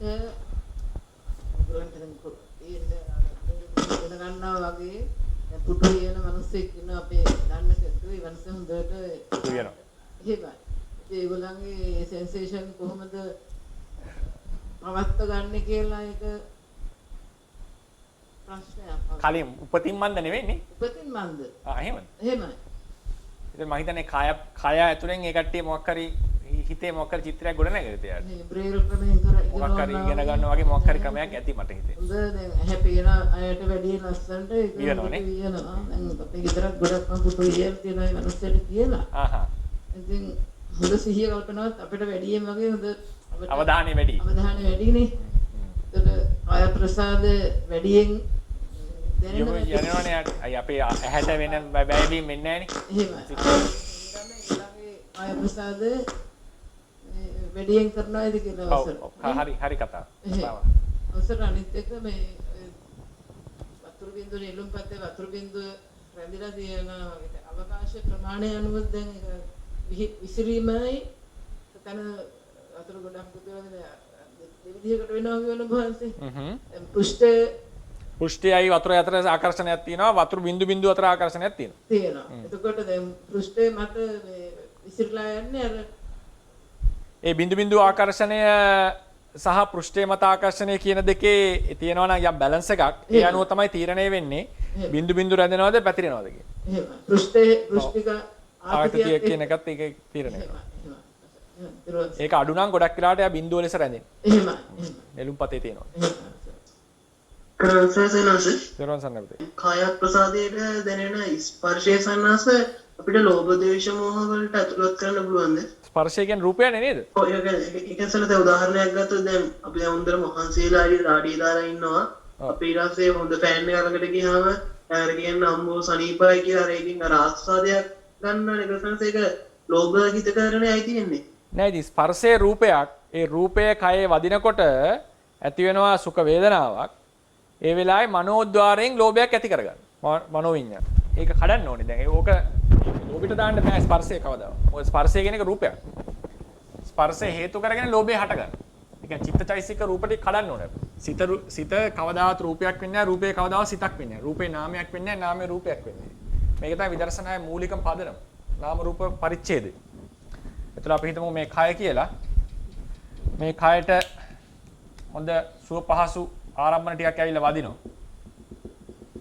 ඒ වදිනකොට කාය ප්‍රසාදේ ඉන්නවා කය රතු පාටට ටිකක් මහන්සි වෙලා ඉන්නකොට ඔන්න කාය ප්‍රසාදේ මේ පොට්ටබ්බ රූප ඇවිල්ලා ඇඟේ වදිනවා.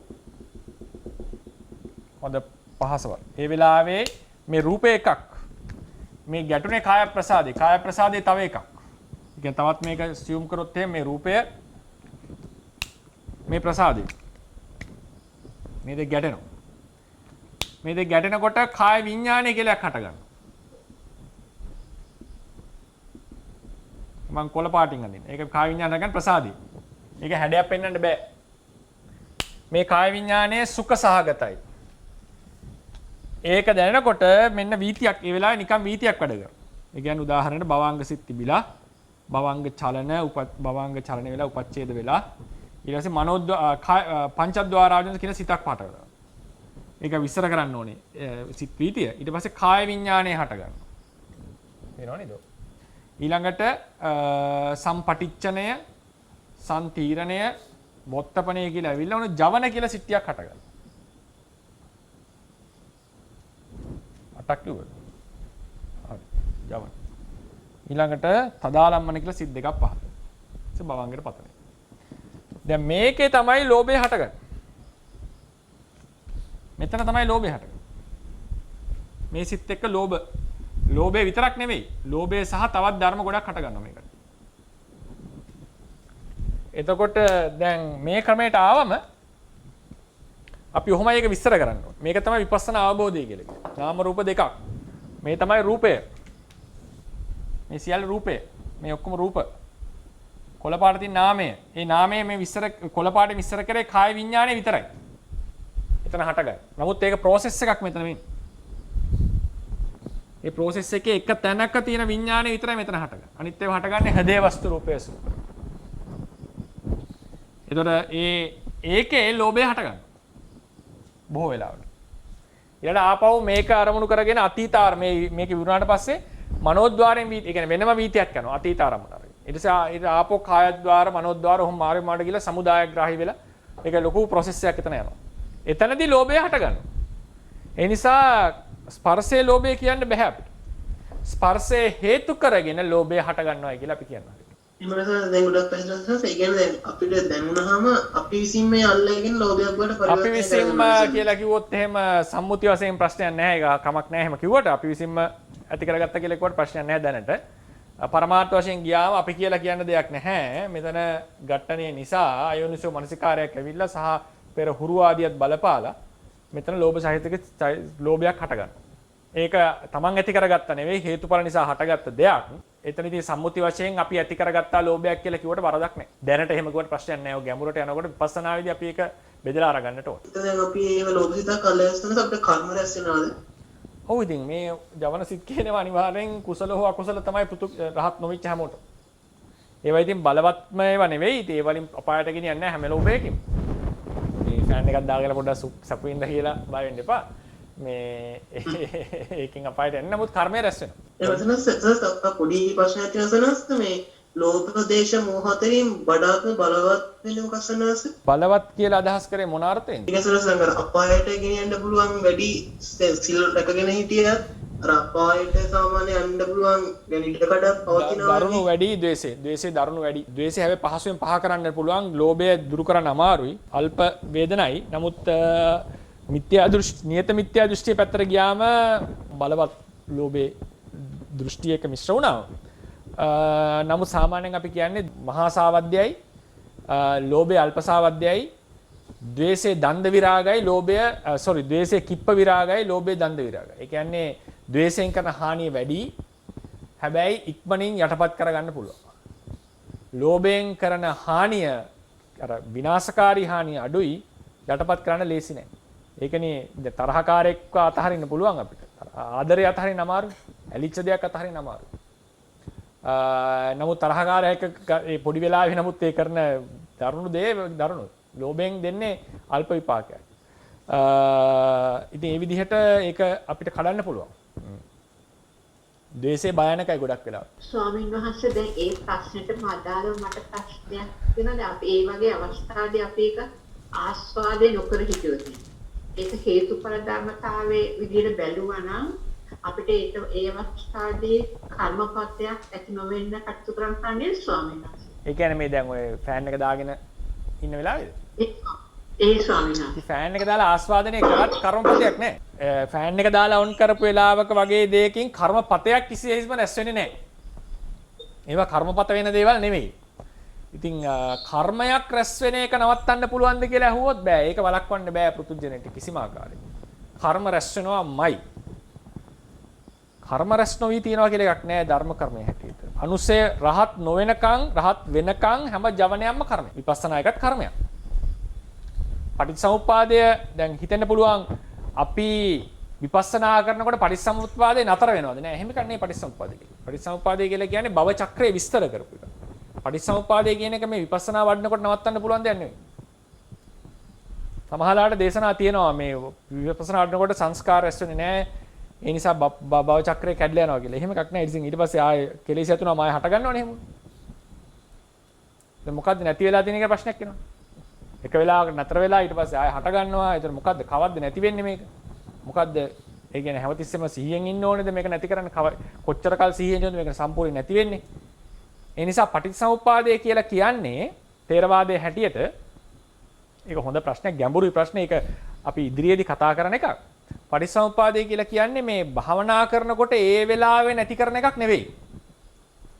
පටිච්චසමුප්පාදය කියලා කියන්නේ තේරුම් ගත යුතු දෙයක්.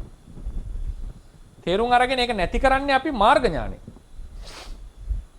මාර්ග ඥාණයෙන් තමයි පටිච්චසමුප්පාදේ මේක නැති වෙලා නිවනටපත් වෙන්නේ. ඒ නිසා මේ අවස්ථාවක ගත්තොත් අපි සිහියෙන් හිටියොත් වන්නේ අකුසලයේ රැස් වෙන එක නවත්ත ගන්න පුළුවන්. සිහිය දිනු කර ගන්නට පුළුවන්. කුසල හිත වර්ධනය කිරීම නිසා කුසල චිත්ත රූප ඇති කර ගන්න. මේක භාවනාවකට හැරුවොත් විපස්සනා ඥානයක් දිනු කර ගන්නට පුළුවන්. ඒ වගේ ප්‍රතිලාභ ගොඩක් තියෙනවා. කර්මපතයක් රැස් වෙනවාද කියලා හොත් කර්මපතය anu ප්‍රතිසන්දිදායක කර්මයක්. කර්මපතයක් වෙන්නේ නැහැ කවදාවත් අපි නිකන් මේ වස්තුවක් ආස්වාදනය කරා කියලා. කර්ම රැස් වෙනවා. එතකොට අපිට පුළුවන් එකම දේ අකුසල කර්ම රැස් නොකර කුසල කර්මයක් රැස් කරගන්න පුළුවන්. සම්පූර්ණයෙන් කර්ම රැස් නොකර ඉන්න පුළුවන්ද අපිට කියලා අහුවොත් තේරවාදයේ හැටියට. සම්පූර්ණයෙන් කර්ම රැස් නොකර ඉන්න පුළුවන්ද ෘතුග්ජනයෙක් වශයෙන්? එහෙම අවස්ථාවක් නැහැ. එහෙනම් නිදාගෙන ඉන්න ඕනේ එකක්. අනිත් වෙලාව චිත්ත වීතියේ ඔය මුල් අවස්ථාවල කර්ම රැස් වෙන්නේ නැහැ. ජවන කියන ජයන්නෙන් දීලා තියෙන අවස්ථා හැම එකකම කර්මයක් රැස් වෙනවා. හේතුව මොකද? කර්මයට ප්‍රධානම සාධකය අවිද්‍යාව සහ තෘෂ්ණාව. අවිද්‍යාව සහ තෘෂ්ණාව අප්‍රහීන නම් දුර වෙලා නැතිනම් ඒ කියන්නේ අපි රහත් නොවි නම් තාම අනිවාර්යයෙන් ඒ කරන ජවනියෝ කර්ම බඩ. හරිද මහත්මයෙක් අහන මම හිතන්නේ ඇහුන්නේ නැතුව එදිනේ කර්ම ක්ෂය කරනවා කියන්නේ මොකක්ද කියලා මහත්මයෙක් අහන හොඳ ප්‍රශ්නයක්. කර්ම ක්ෂය කරනවා කියන්නේ. දැන් ගොඩාක් යනවා විපස්සනා පැත්තට. කර්ම ක්ෂය කරනවා කියන එකේ තේරුම දෙකක් තියෙනවා. අලුතෙන් කර්ම රැස් නොකිරීම, පුරාණ කර්මවල ප්‍රතිසන්දිදායක බව නැති කිරීම. කර්මක්ෂය දෙකයි ක්‍රම. කීනම් පුරාණං නවං නත්ති සම්භවං නේ රතන සූත්‍රයේ කියන. කීනම් පුරාණං කියලා කියන්නේ අතීතයේ රැස් කරපු කර්ම වලට ප්‍රතිසන්දිදායක හැකියාව නැති කරනවා. කර්මයක ප්‍රතිසන්දිදායක හැකියාව තියෙන්නේ අවිද්‍යාව තෘෂ්ණා දෙක ඉතිරි වී තිබුණා. ඒක වෙනම විස්තර කරන්න ඕනේ. ඒ මාර්ග ඥාණයෙන් ප්‍රහාණය කරන සංයෝජන අනුව. ඒ කියන්නේ උදාහරණයකට අරූප බ්‍රහ්ම ලෝකයේ උපදින්නට තියෙන තෘෂ්ණාව එකක්, කාම ලෝකයේ උපදින්න තියෙන තෘෂ්ණාව එකක්. ඒවා එකිනෙක ප්‍රහාණය වෙන්නට ඕනේ. දැන් අනාගාමි දැන් ඒ කර්මක්ෂය කියනකොට ප්‍රතිසන්දිදායක කර්මයක ප්‍රතිසන්දිභාවය හැකියලා තියෙන්නේ කර්මයේ කෙලෙසේ නිසා. කෙලෙස් නැති වෙනකොට කර්මයේ ප්‍රතිසන්දිදායක හැකියාව නැති වෙනවා. කර්මේනුයි කෙලෙසේනුයි ප්‍රතිසන්දිදායක භාවයේ වැදගත්කම තියෙන කෙලෙසේ මත. අනාගාමි වෙච්ච කෙනෙක් කාමාවචර කුසල කර්ම රැස් කරනවා, දන් දෙනවා. අතීතයේ දීලා තියෙනවා. නැවතත් දන් දෙනවා. පින් කරනවා. හැබැයි එකදු කාමාවචර කුසලයක්වත් කාමා ලෝකයේ ප්‍රතිසන්දියක් ගෙන දෙන්නට සමර්ථ නැහැ. හේතුව මොකද? කාම රාග සංයෝජන නැති නිසා. සංයෝජන සහ කර්ම වලින් බලවත්, ඒ කියන්නේ ප්‍රතිසන්දියට දායක වෙන්නේ කවුද වැඩිපුරම? සංයෝජන. ඒතර කර්මක්ෂයක පුරාණ කර්මයේ ඡය කරනවා යනු අපි රැස් කරපු කර්මවල ප්‍රතිසන්දිදායක බව හැකියාව නැති කිරීම. ඒක නැති කරන්නේ කර්මයේ ඡය කිරීම. ඒක කියනවා කර්මයේ ආහාර නැති කරනවා කියන්නේ. අනාහාර භාවයෙන් ආහාර කියලා කියන්නේ කෑම කියන එක නෙවෙයි, අවශ්‍ය හේතු සපෝටිව් ෆැක්ටර්ස් නැති කිරීමෙන් කර්මයේ ප්‍රතිසන්දිදායක බව නැති. නවං නත්ති සම්භවං. ඊට පස්සේ මොකද වෙන්නේ? ඒ කෙලෙස් නැති වුණාට පස්සේ පහළ වෙන ජවනසිත, සෞත්සාහී සිත, ප්‍රබල සිත මතුයේහි විපාක ලබා දීමේ හැකියාවෙන් තොරව පහළ වෙනවා. ඒ ජවන සිතෙහි මතු විපාක ලබා දීමේ හැකියාව නැති වෙනවා. ඒ කියන්නේ අලුත් කර්ම කෙරෙන්නේ නැහැ කියන එක උදාහරණයක්. ඒ කියන්නේ සරල වචනෙන් කිව්වොත් අලුත් කර්ම කෙරෙන්නේ නැහැ යාති. ඒ නිසා කර්මක්ෂය කරනවා කියලා ඒක උනේත් මොකක් නිසාද? කර්ම කරනවානේ. කර්ම කරනවා යා. කර්ම කියන්නේ චේතනා. ක්‍රියාවන් සිද්ධ කරනවා. බුදුරජාණන් වහන්සේ තරම් යහපත් කර්ම කරපු කෙනෙක් තව නැහැනේ. බණ කිව්වා, රැලි වෙනකම් බණ කිව්වා, නිදාගත්තේ පැය එකමාරයි. හැමතිස්සෙම යහපත් ක්‍රියාවල යෙදුනේ නේ. හැමතිස්සෙම යහපත් ක්‍රියා. උන්වහන්සේ පරිම අනවජ්‍ය කර්ම කරපු කෙනෙක්. ඒවට කුසල කර්ම කිව්වට එච්චර ප්‍රශ්නයක් නෑ අනවර්ජාර්ථේ. බුදුරජාණන් වහන්සේ කර්ම වලට කුසල කියනවා අනවජ්ජාර්ථ. එimhe කියපු තැනක් තියෙනවා සූත්‍ර පිටකේ. ආනන්ද ස්වාමීන් වහන්සේ කොසල් රජු අතර සාකච්ඡා ඉතින් නමුත් අපි සාමාන්‍යයෙන් විවහාර කරන්නේ නැහැ වචන. අනවජ්‍ය මොකද්ද? මතු විපාක ලබා දීමේ හැකියාව ඒකේ නැහැ. ඒ නිසා අපි කියනවා පුරාණ කර්ම ඡය කරා අලුත් කර්ම ඇති කරගත්තේ නැහැ. මේක තමයි කර්මක්ෂය. කර්මක්ෂයකේ සහ කෙලේශක්ෂය දෙකක්. කෙලේශක්ෂය කියලා කියන්නේ කෙලින්ම ආලෝකයෙන් අන්ධකාරය දුරු කරනවා වගේ තියෙන අනුප්පන්න කෙලෙසය දුරු වෙලා යනවා. හරියට නිකන් කපලා දානවා ඒක. කර්මක්ෂය කියලා කියන්නේ එහෙම එකක් නෙවෙයි. කෙලෙස්ය කර්මයේ ක්ෂය කරන්න බෑ. කර්මය නැති කරන්න බෑ. කර්මය නැති වෙන්නේ సంతානේ පිරිනම් පාපු දවසට.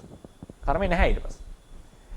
කර්මක්ෂය anu කර්මයට ආධාරභූත වෙච්ච උපකාර වෙන කෙලෙස් ඡය කිරීම තුළින් කර්මයේ තියෙන හැකියාවන් නැති කිරීම සහ අලුත් කර්ම රැස් වෙන්නට අවස්ථාව නොදී. ඕක තමයි කර්මක්ෂය කියලා කියන්නේ. ඒ නිසා කර්මක්ෂයයි කෙලෙසක්ෂයයි ගැඹුරින් විමසුවාම ක්‍රම දෙකකට සිද්ධ වෙලා තියෙනවා. ස්වාමීන් වහන්සේ මේ ප්‍රශ්නෙටම අදාළව දැන් කෙනෙක් සෝවන් වුණාම නැති වෙනවා කියන්නේ ඒතර කෙලෙස් කර්මෙ නෙමෙයි නේද? සක්කාය දිට්ඨිය නැති වෙන්නේ. සක්කාය දිට්ඨිය. ගොඩාක් කෙලෙස් නැති වෙන අවස්ථාවක් එතන කෙලෙස් නේ. සක්කාය දිට්ඨි, සීලබ්බත පරාමාස, විචිකිච්ඡා කියන සංයෝජන තුන නැත්තම් කෙලෙස් දෙක. කමන්නේ මොන ක්‍රමෙන්කවත් කෙලෙස් කියලා කියමුකෝ අකුසල ධර්ම නැති වෙනවා. එතකොට ඒකෙන් අපායගාමී සංයෝජනයේ ලෙස අර්ථ කතාවල කෙරින්ම මට හම්බෙලා නැහැ. නමුත් සාමාන්‍යයෙන් ආචාර්ය විස්තර කරන අපාය බීජය, අපාය ගිනිදැල්. රේරුකාණ සංස් කියන අපාය බීජය කියලා. ලේඩිස් යඩු කියන අපාය ගිනිදැල් කියලා. සක්කාය දිට්ඨිය. අපායට බඳවන කෙලෙසි. සෝවාන් ආර්යයන් වහන්සේ අතින් අකුසල කර්මපත වෙනවා. පරුස වචනේ වෙන්න පුළුවන්. හිස් වචනේ වෙන්න පුළුවන්. සම්පප්පලාපේ වෙන්න පුළුවන්. අපි අතින් වෙලා අපායගාමී වෙන්න පුළුවන්. ව්‍යාපාදේ වෙන්න පුළුවන්, අභිජ්ජාව වෙන්නත් පුළුවන්. මැරේවා කියලා ප්‍රාර්ථනාවක් තියෙන්න පුළුවන් සෝවාන් ආර්යයන් වහන්සේ. එන සත්‍යෙක් කියලා. හැබැයි අපි කරොත් පුතුජණයෙක් කළොත් අපායගාමී හැකියාව තියෙනවා, possibility එකක් තියෙනවා අපායට එකයි. සෝවාන් ආර්යයන් වහන්සේ කෙනෙක් කරන එකේ ඒ හැකියාව නැහැ. ඒකට හේතුව මොකද්ද? ඒ කර්මයේ බලහීන වෙනවා. කෙලස් තියෙනකොට තමයි කර්මයේ බලවත්. කෙලස් නැති වෙන්න නැති වෙන්නේ කර්මයේ අකුසල කර්මය මං කියන්නේ කුසල කර්මය. අකුසල කර්මයේ බලහීන වෙනවා. ඒ නිසා කෙලස් තමයි දුර වෙන්නේ සෝවාන් මාර්ගයෙන්. අරිහත් මාර්ගයෙන්වත් කර්ම දුරු වෙනවා කියලා එකක් නැහැ. කර්ම දුරු වීමක් නැහැ අරිහත් මාර්ගයේ. මොනම මාර්ගයෙන්වත් කර්ම කපනවා කියලා එකක් නැහැ. කර්ම වලට දායක වෙන කෙලෙස් තමයි කපන්නේ. කර්මක්ෂය කර ඥානෙ විස්තර කරන්න ඕන විදිහට. හැබැයි කර්මක්ෂය කර ඥානය මාර්ග හතරටම කියනවා. මාර්ග හතරටම යොදන නමක් කර්මක්ෂය කර කිව්වොත් එimhe සතර මාර්ගඥාන. අරිහත් මාර්ගය විතරක් නෙවෙයි කර්මක්ෂය කර ඥානය කියන්නේ. සතර මාර්ගඥාන. එතකොට හේතුව දැන් උදාහරණයකට සෝවාන් මාර්ගයෙන් කරපු කෙලෙස් ප්‍රහාණය නිසා වෙච්ච කර්මක්ෂය මොකද්ද? පුරාණයේ කරපු අකුසල කර්ම වලට අපාය ප්‍රතිසන්දි දීමේ හැකියාව නැතිලා. පුරාණයේ කරපු අනේක විද කර්ම වලට සහ අභිනවයෙන් කරන සියලු කර්ම වලට සත් භවයෙන් එහාට කාම ලෝකයේ ප්‍රතිසන්දිය නැති වෙලා. දීමේ හැකියාව නැති වෙලා. මේ තමයි යාගේ කර්මක්ෂය.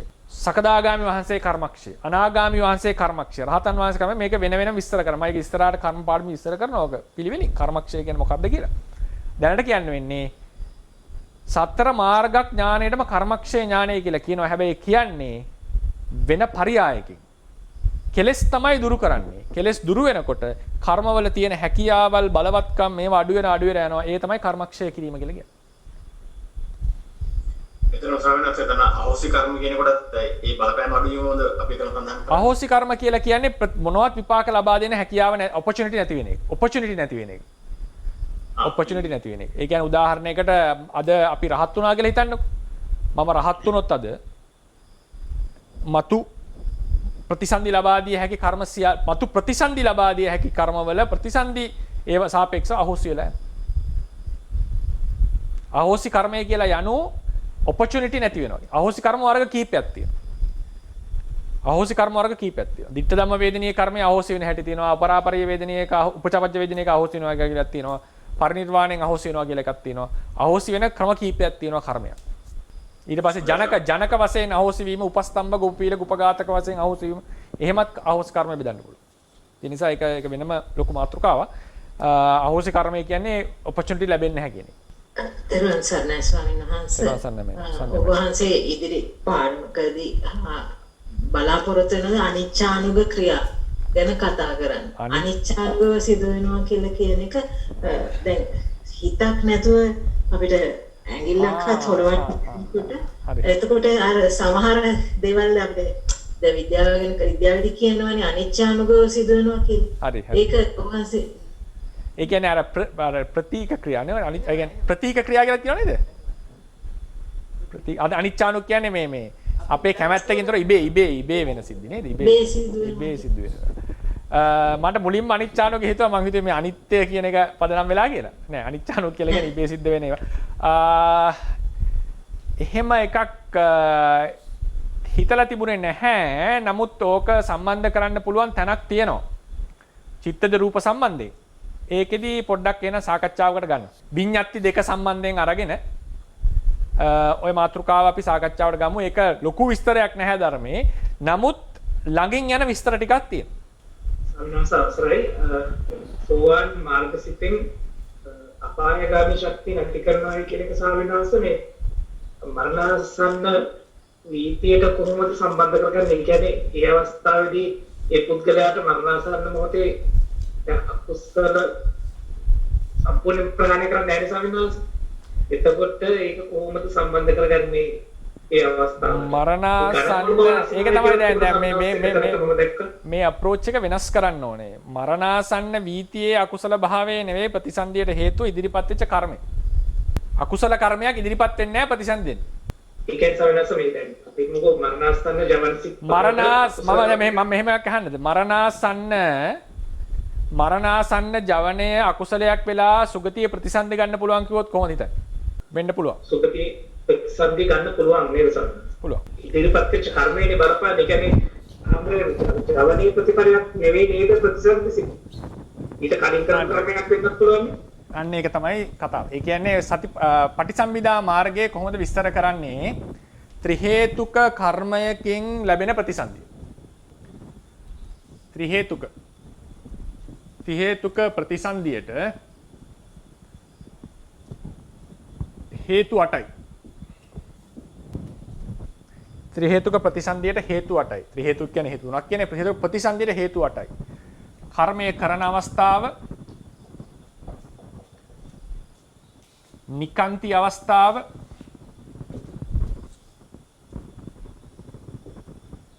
විපාක අවස්ථාව. කර්මය කරන ඕන ත්‍රි හේතුක උත්කෘෂ්ඨ කුසලයක් කරා කියන්නකෝ. අලෝභය, අදෝසය, අමෝහය කියන තුනම සිද්ධ වෙලා කර්මයක් කරා. ඒතකොට හේතු තුනයි කර්මය කරනකොට. කර්මය මරණාසන්න ඉදිරිපත් වෙනකොට, මරණාසන්න මේ කර්මය මතුවෙනකොට කර්මයේ කර්ම නිමිත්ත ගති නිමිත්ත පහළ බොහෝ සත්‍යයන්ට පහළ වෙනවා. ලෝභය සහ මෝහය. අකුසල හේතු දෙක. ඒක යෙබොයේන. බොහෝසේ. සමහර ටීකාවල කියනවා මේක අනිවාර්යයි කියලා.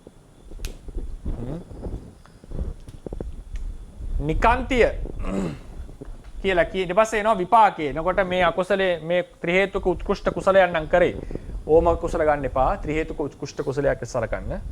ගත්තම විපාකයේ ලෙස ලැබෙනවා අලෝභ, අදෝස, අමෝහ විපාක හේතු තුන. මේක විපාක, මේක අකුසල, මේක කුසල. අනිවාර්යෙන් සෑම සත්වයකට උපදිනවා නිකාන්තියක්. මරණාසන්න උපදිලා පළවෙනි චිත්ත වීතියේදී භව නිකාන්තික ලෝභය. ඒක අකුසලමයි. ලෝභ, මෝහ. මේ දෙකම දෙපාරට ගණන් කරන්නේ අපි. එකපාරයි ගණන් කරන්නේ. නිකාන්ති අවස්ථාව කියලා කියන්නේ. පටිසම්භිදා අඩුවාවේ කියන්නේ මේක සාමාන්‍යයෙන් හට ගන්නවා මෙහෙමයි කියන්නේ. මේක හැබැයි මේ නිකාන්ති අවස්ථාව පස්සේ ඒක සෑම සත්වයකටම හට ගන්නවා. ඒ වාක්‍යයෙන් අපි තීරණය කරනවා මේක මෙය නම් සෑම සත්වයකටම හට ගන්නවා. මෙය හට ගනී කියලා කියන්නේ. සමය අනිවාර්යයෙන්ම තිබෙන්නට අවශ්‍ය නැහැ. විශේෂයෙන්ම දුගතියේකම ප්‍රතිසන්දි ගන්න අවස්ථාවල, බය වෙන අවස්ථාවල ඒක තියෙන්නේ නැහැ. ඒ නිසා මේක යෙබොයියෙන් බොහෝ සෙයින් සත්වයන්ට ඇති වෙන දෙයක්. හැබැයි සමහර තියෙන තොරතුරු අනුව අනිවාර්යෙන් ඇති වෙනවා වගේ තොරතුරු තියෙනවා. මම නැහැ කියන්නේ. මම පෞද්ගලිකව ඒක විස්තර කරන්නේ මේක බොහෝ සෙයින් මේක අනිවාර්යයි. මේක බොහෝ සෙයින් කියනට හේතු තියෙනවා. ඒ නිසා. ඒක පස්සේ විමසගමු. ඒ නිසා මරණාසන්නයේදී දිව්‍ය ලෝකෙ එහෙම යනවා නම් බඩ වෙලා හරි එසේ වේවා. මේ හොඳ ලස්සන රූපයක් එහෙම අරමුණු වෙනකොට බොහෝ සෙයින් ලෝභය හට ගන්නවා. ඒ ලෝභය සමර්ථ නැහැ. ඔබ දුගතියට කියන්නේ. ඒ ලෝභය ප්‍රතිසන්දියට උපකාරකයි. කෘෂ්ණා ප්‍රතිසන්දියට උපකාරකයි. ලෝභය නිසා තමයි උපදින්නේ. ඒවට කියන්නේ භව රාගය කියලා. භව රාගයේ දිව්‍ය ලෝකයේ භව රාගය අපායට ඇදලා දාන්නේ නැහැ. ධානයේ සෙරෙහි භව රාගය බ්‍රහ්ම ලෝකයට අක්කා යනවා.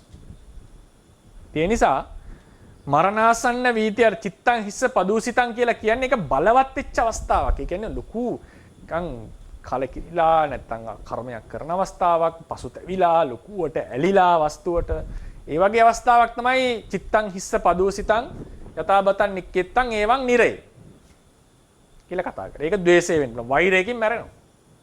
ඉතින් හරි යන තැන තීරණය කරන්න පුළුවන් අපිට.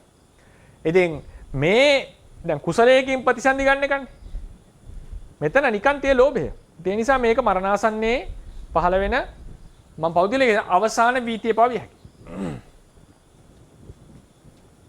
අවසාන වීතිය ඒ කියන්නේ මේක අනිවාර්යෙන් කුසල් විය යුතුමයි මේ ප්‍රතිසන්දියට කියලා. ඒ කියන්නේ ඒක එහෙම තොරතුරක් අනිවාර්යෙන් කියලා කියන තොරතුරක් පේන්නේ නැහැ.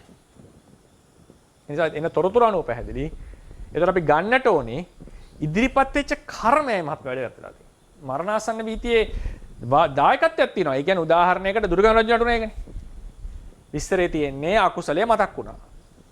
ඝාතනය, යුද්ධදී කරපු ඝාතනය, මනුස්ස ඝාතන. ඒ ඝාතන කරපු වෙලාවේදී පසුතැවෙන්න පටන් ගත්තා. අකුසල කර්මයක් අවකාශ ලැබුවා. දුගතියට තමයි යන්නට නියමිත. රහතන් වහන්සේ කෙනෙක් පැමිණියා. ඇවිල්ලා පොත කියවුවා. පින් පොත කියවන් යනකොට මතක් වුණේ අර යුද්ධෙන් පලා ගිය වෙලාවේ බත්පත 4ට බෙදන් වළඳපු එක. ඒක පූජා කරන්නේ අන්තිමට. ඒ වෙලාවේ වුණ කුසලසිත ජනනය වුණා. ඒ කුසලසිත ජනනය වෙනකොට ඉදිරිපත් වෙච්ච අකුසල යටපත් වෙලා කුසලයක් මතුණා. ඒ වගේ අවස්ථාවක් තියෙනවා. ඒක වැදගත්. නමුත් අපි ප්‍රතිසද්ධිය විස්තර කරන්න ඕනේ මරණාසන්න ජවනේ ඉඳලා නෙවෙයි ඉදිරිපත් වෙච්ච කර්මය මත පදනම් කරගෙන. ඉදිරිපත් වෙච්ච කර්මයේ කුසල බොහෝ දුරට සුගතියට යන කෙනාට ලෝභය ඇති වෙනවා. විශේෂයෙන් දිව්‍ය ලෝක ආදී යනකොට ලෝභය තමයි ඇති වෙන්නේ මරණාසන්න වෙලා. ආසාව ඇති වෙනවා. කැමැත්ත ඇති වෙනවා. ඒ නිසා එහෙම විස්තර කරාමත් කොහොමද දැන් ගැටලුව? තාම තියෙනවද මේ ප්‍රශ්නේ? අවිනාශ ගොඩක් දුරට විසඳුණා මේ අර සෝවාන් පුද්ගලයාගේ මරණාසන්න කියන අපායගාමී ශක්තිය නැත්නම් ඝන බොල් බව නැති වෙනවා කියලා කියන්නේ ස්වාමීන් වහන්සේ. ඒ කියන්නේ වෙලෙට මේ කියන්නේ මේ කුසලයක් මතක් වෙන්නේ නැහැ කියන එක නේද ස්වාමීන් වහන්සේ? අකුසල ඉදිරිපත් වෙන්නේ මතක් වෙනවා කියන එක ඉදිරිපත් වෙන්නේ නැහැ. අකුසල කර්මයක් ඉදිරිපත් වෙන්නේ නැහැ කියන එක. ඒ මොකද සක්කාය දිට්ඨිය නැති නිසා. ඔව්. ඒ කියන්නේ ස්වාමීන් වහන්සේ දැන් සමහර අකුසල ඇති වෙන්න පුළුවන් නේද? ලෝභසිත 4ක් ඇති වෙන්න පුළුවන් නේ. හරි. ඉතිගත වෙයි. නමුත් මරණාසන්න මොහොතේ එකක් ඉදිරිපත් වෙන එකක්. ඒ කියන්නේ පෙර කරපු අකුසලයක් ඉදිරිපත් වෙන්නේ නැහැ. එයාට නිකාන්තිය ඇති වෙන්නේ නැහැ නෙවෙයි. නිකාන්ති ලෝභසිතක් ඇති වෙන්න පුළුවන් මරණාසන්නේ. හරි සර්. මරණාසන්නේ ද්වේෂිතක් ඇති වෙන්න පුළුවන්. දැන් අනාථපිණ්ඩික කිව්වනේ විවසන්න අමාරුයි කියලා. ඉතින් අනිවාර්යෙන් ද්වේෂිත ඇති වෙන්නේ නැති එතුමට. ඉතින් ඒක ඉදිරිපත් වෙන්නේ කුසලයක්මයි ප්‍රතිසන්දිදායක අවස්ථාවට හේතුව අපායගාමී කෙලෙස් දුර වෙලා හින්දා. සංඝස දැන් අවසන් මේ විපාක සිතට කලින් මරණාසන්නයේදී ඇති වෙන නිකාන්තියේදී එතන ස්වර්ණංශ ලෝභය ඇති වෙන්නේ ස්වර්ණංශේ ඒ මතුවෙච්ච කුසල කර්මයේ කෙරේද නැත්නම් මම දැන් මෙතනින් හොඳ දැනකට යන්න ලැබෙනවා මම මෙතනින් බේරුණා කියලා වගේ ලෝභයක්ද කොහොමද ස්වර්ණංශ ඒක විසඳ ගන්න ඕන? සාමාන්‍යයෙන් විස්තර කරලා තියෙන්නේ මරණාසන්නේ නිමිති 3ක් පහළ වෙනවනේ. කර්මයේ කර්ම නිමිත්ත ගති නිමිත්ත කියලා. නේද? එහෙමයි. පහළ නොවෙන්නේ රහතන් වහන්සේට විතරයි කියලා කියන්නේ. එතකොට මේ පහළ වෙන නිමිත්තට තමයි ඇලීම අටගන්නේ. ඒ කර්මයට ඒක කර්ම නිමිත්තට ගති නිමිත්ත. ඕක තමයි අභිධර්මාර්ථ සංග්‍රහයේ විස්තර කරන ක්‍රමය සහ ඒක ටීකා විස්තර කරන ක්‍රමය. නමුත් ඒ වෙලාවේ අනුසේ වශයෙන් ඉදිරියට යන්න ලෝභය නැහැ නෙවෙයි. අනිත් ලෝභයවල් හට ගන්න නැහැ කියන එක නෙවෙයි. ඔබතුමා කියනා වගේ මෙතනින් මිදිලා වෙන තැනකට යනවා කියන සතුට ඒවා නැහැ නෙවෙයි. ඒ ඔක්කොම තියෙන්න පුළුවන්. ප්‍රධාන වශයෙන් මෙතන නිකාන්තිය ලෙස අර්ථකථනය කරලා තියෙන්නේ මොකක්ද කියලා ඇහුවොත් ඕන ලෝභයක් හට ගන්න පුළුවන් ඒ වෙලාවේ. අම්මා තාත්තා කෙරේ ආසාව හට ගන්න පුළුවන්. වස්තුවක් කෙරේ ආසාව හට ගන්න පුළුවන්. නමුත් මෙතන නිකාන්තිය කියලා අපි අර්ථකථනය කරන්නේ ඒ ලැබිච්ච කර්මය හෝ කර්ම නිමිත්ත හෝ ගති නිමිත්ත කෙරෙහි ආසාව. ඇලීම හට ගන්න. එහෙමයි ස්වාමීන්. එතකොට සන්නාස භවනිකාන්තයේ ඇති වෙන අවස්ථාවේදී දැන් අපිට ලොකු බයක් තියෙනවානේ මරණාසන්නේ මොනවා වෙයිද මොනවා වගේ සිත් පහළ වෙයිද මොනවා වගේ ලොකුවට ඇති කරගන්න එපා. එතකොට බොහොම ෂණ කීපයක වෙනසක් නේ තියෙන්නේ ඉපදීමත් එක්ක සන්නාස. එතනදී භවනිකාන්තයේදී ඇති වෙන්නේ සත්‍යක් ඇති වෙන මම දැන් ඉපදුනා කියන අදහසින්ද? කරු දෙකක්. එහෙම අර අපි හිතන් ඉන්න මට්ටමේ බයක් නැහැ මරණයෙන් ප්‍රතිසන්දියට ගන්නකොට. මේ සනේකින් ටක් ගාලා මේ හැප්පිච්ච වෙලාවක මැරෙනකොට එතන මේ වේදනාවක් ආව කියලා දුගතිය යනවා කියලා එකක් නැහැ. ඕනම සත්වෙක් මරණයට බයයි.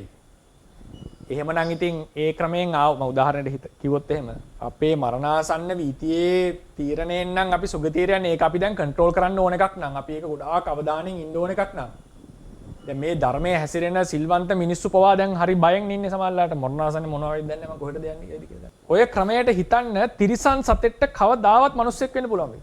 ඒක ඉම්පොසිබල්. ඔය ක්‍රමය. ඒ කියන්නේ සිහියෙන් ඉන්න සීලේ පුදුම අවධානයක් අපි දෙන්න කියලා කියනවා. එහෙම අවධානයක් දෙන්න එකක් නැහැ මෙතන. අපි සීලවන්ත නම් සීලයක් ඉදිරි කුසලයක් ඉදිරිපත් වෙනවා. ඒක හැටි. ඒකේ ස්වභාවය ඒකයි. අකුසල් කරන අකුසලයක් ඉදිරිපත් වෙනවා. දෙකම කරා නම් මොකක් හරි බලවත් කෙනා ඉදිරිපත් වෙනවා. එතන කියනවා මල්ල යුද්ධයක් බඳු යුද්ධයක් සිද්ධ වෙනවා එතන. ඒ කර්මය මොන කර්මෙද ඉදිරිපත් වෙන්නේ කියලා. හැබැයි කොච්චර සිල් රැකලා තිබුණත් බලවත් ලෙස සිත ප්‍රදූෂ්‍ය වෙලා තිබුණොත් අර සයන්නාසයට උනා වගේ කියන්නේ කසවාංශකට උනා ඒරක පත්‍ර උනා වගේ ගොඩාක්ම මෙයා වෙලා තිබුණොත් ඒක වෙනම ඒ කියන්නේ ලොකු කිලිටි වීමක් තියෙන්නට ඕන. ලොකු කිලිටි වීමක් තියෙන්නට ඕන. නැත්තම් කෙලින්ම එන්නේ කරපු කුසල කර්ම. ඒක සූත්‍ර ගණනාවක තියෙන එකක්. සීලවන්තයාගේ ආනිසංශයක් සුගතිය. ඔය ක්‍රමයට ගියොත් එහෙම මම කියන්නේ ඒක චෝදනා කරන්නේ නේ ඔය ක්‍රම ඒ තියෙන මතයක් තියෙනවා සමාජය තුළ. ඒකට සාධක ඉස්සර කරා. ඔව් ඒක වුණොත් එහෙම උදාහරණයකට අපිට මෙහෙම තර්කයක් ගන්න කොච්චර කමන්නේ ඕන තරම් අකුසල කරන්න මරණාසන්නේ හොඳ දානයක් දෙන්න හිත පහදලා ඉවරයින් වැඩි. අපිට තීරය ගේන්න පුළුවන් අනිත් පැත්තට. අපි ඒක ගේන්න යන්නේ නැහැ සාමාන්‍යයෙන්. අපි හැමතිස්සෙම අපේ බය පැත්තට තමයි දාලා තියෙන්නේ. එක තැනක් තියෙනවා වංගමුග්ධා තීරයේ භික්ෂුන් වහන්සේලාට කර්මයක් ඉදිරිපත් වෙලා මිය යන්නට යනකොට බුදුරජාණන් වහන්සේ අසුබ කර්මස්ථානයේ දුන්නේ අත්ත් භාවයේ තියෙන චන්දරාගය දුරු කරන්නට, ගතිය නියත කරන්නට කියලා අටකථා පාඩයක් තියෙනවා. චන්දරාගය දුරු කර ගැනීම සඳහා එකෙන් බය වෙන්නට පුළුවන් කියලා. ඒක විස්තර විමස ගන්නට ඕනේ. මොන මත් පන්දරෙන්ද කියන්නේ මේ අවුරුදු ආත්ම ගානක්, ඒ කියන්නේ එක ආත්මික වැද්දෝ වෙලා ඉඳලා ලොකු කකුසල කර්මයක් සිද්ධ කරලා යකුසල කර්මයේ දැන් විපාක දෙන්න ඉදිරිපත් වෙලා තියෙනවා. කිසිම කෙනෙක්ට ප්‍රතිබාහනය කරන්න බෑ. එක්කෝ තම තමන් හරි ජීවිත නසා ගනි, එක්කෝ වෙන අය හරි නසා ගනි. ඒක ලොකු අකුසල කර්මයක් ඉදිරිපත් වෙච්ච අවස්ථාව. සහ මේ සායින්හන්සලාගේ ඒ තිබිච්ච සිතේ මට්ටම්, සීල මට්ටම් එයා බලන්න. සහ උන්වහන්සේ තීරණය ගන්නේ සමග පුතුජනය කොහොමද ගතියන්නේ. දැන් මම කියන්නේ සීලය රැකපමණින් අනිවාර්යෙන් සුගතිය කියලා එකක් කියන්නේ නැහැ. එහෙම කියන්නේ නැහැ මම කවදාවත්. ඒ සුගතියට තමයි යා නියත. එතකොට මේ ස්වාමීන් වහන්සේලාගේ තිබිච්ච සිත මට්ටම්, මානසික දියුණුව ඒ ඔක්කොම බලලා අනිවාර්යෙන් ඉතින් අසුබේ වඩලා කාමරාගය එහෙම යටපත් කරලා තිබුණා නම් අනිවාර්යෙන් සුගතිය. ඒ නිසා ඒකට මේ මාර්ගය හදලා දුන්නා. ඒක වෙනම සිද්ධියක්. නමුත් මේක අපි මේ සනේ ඇතුලේ මොකක් වෙයිද මොනවා වෙයිද ඒක තුළ මොකක් වෙයිද කියන බය කියන එක මම දකින්නේ අනවශ්‍ය බයක්.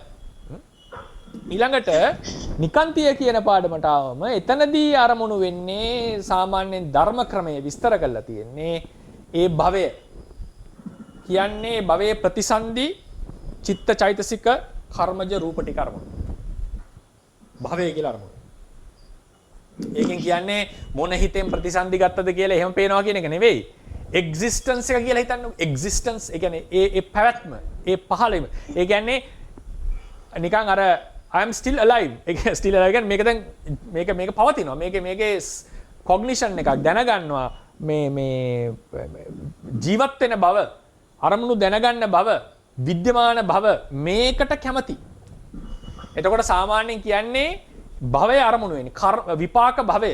ඒකට කියන්නේ උපපත්ති භවය අරමුණු වෙනවා කියලා. උපපත්ති භවයේදී ප්‍රතිසන්දිසිත භවංගසිත ඔක්කොම අතුරුමත් කරගෙන පොදුවේ නිකන් ඒ අවස්ථාවේ එක්සිස්ටන්ස් එකට තමයි කැමති වෙන්නේ. පරමාර්ථ වශයෙන් ගත්තම මේ ඔක්කොම අපිට දාන්න පුළුවන්. ඒක අසහස මම ඉවරුන්නේ නැහැ. තාම මේක කන්ටිනියු වෙනවා කියන සතුටින් ඒක වෙන්න පුළුවන් සමහර විට. මොකද අනිවාර්යෙන් කලින් භවයත් එක්ක සම්බන්ධය තේර. නමුත් මේ වෙලාවේ එක්සිස්ටිං කියන එක තමයි සතුට වෙන්නේ. ඒක තමයි තත්‍රාභිනන්දිනේ කියලා කියන්නේ. කලින් භවයත් එක්ක ගලපලා ඉවරුන්නේ නැහැ කියලා හිතනවා වෙන්න පුළුවන්. නමුත් ඒ ලැබිච්ච එකට තමයි කැමතිය. ඒ දැන් මේකට ඇලෙනවා. ඒතකොට ඒ කියන්නේ අනිවාර්යෙන් මෙතන ලොකු වෙනසක් තියෙනවා. ඒ නිසා ඔබතුමාගේ තර්කය හොඳයි. ඒ කියන්නේ මේ කැඩිච්ච බව තියෙනවනේ. ඇයි සතුටුුනේ කියලා අහන්න පුළුවන් ප්‍රශ්නයක්. ඇයි සතුටුුනේ? මොකද එකපාරට නිකන් මේ අපි අද එකපාරට මේ මම කාමරයට ගිහිල්ලා සතුටු වෙන්නේ නැහැ නේ මම ජීවත් වෙනවා කියලා.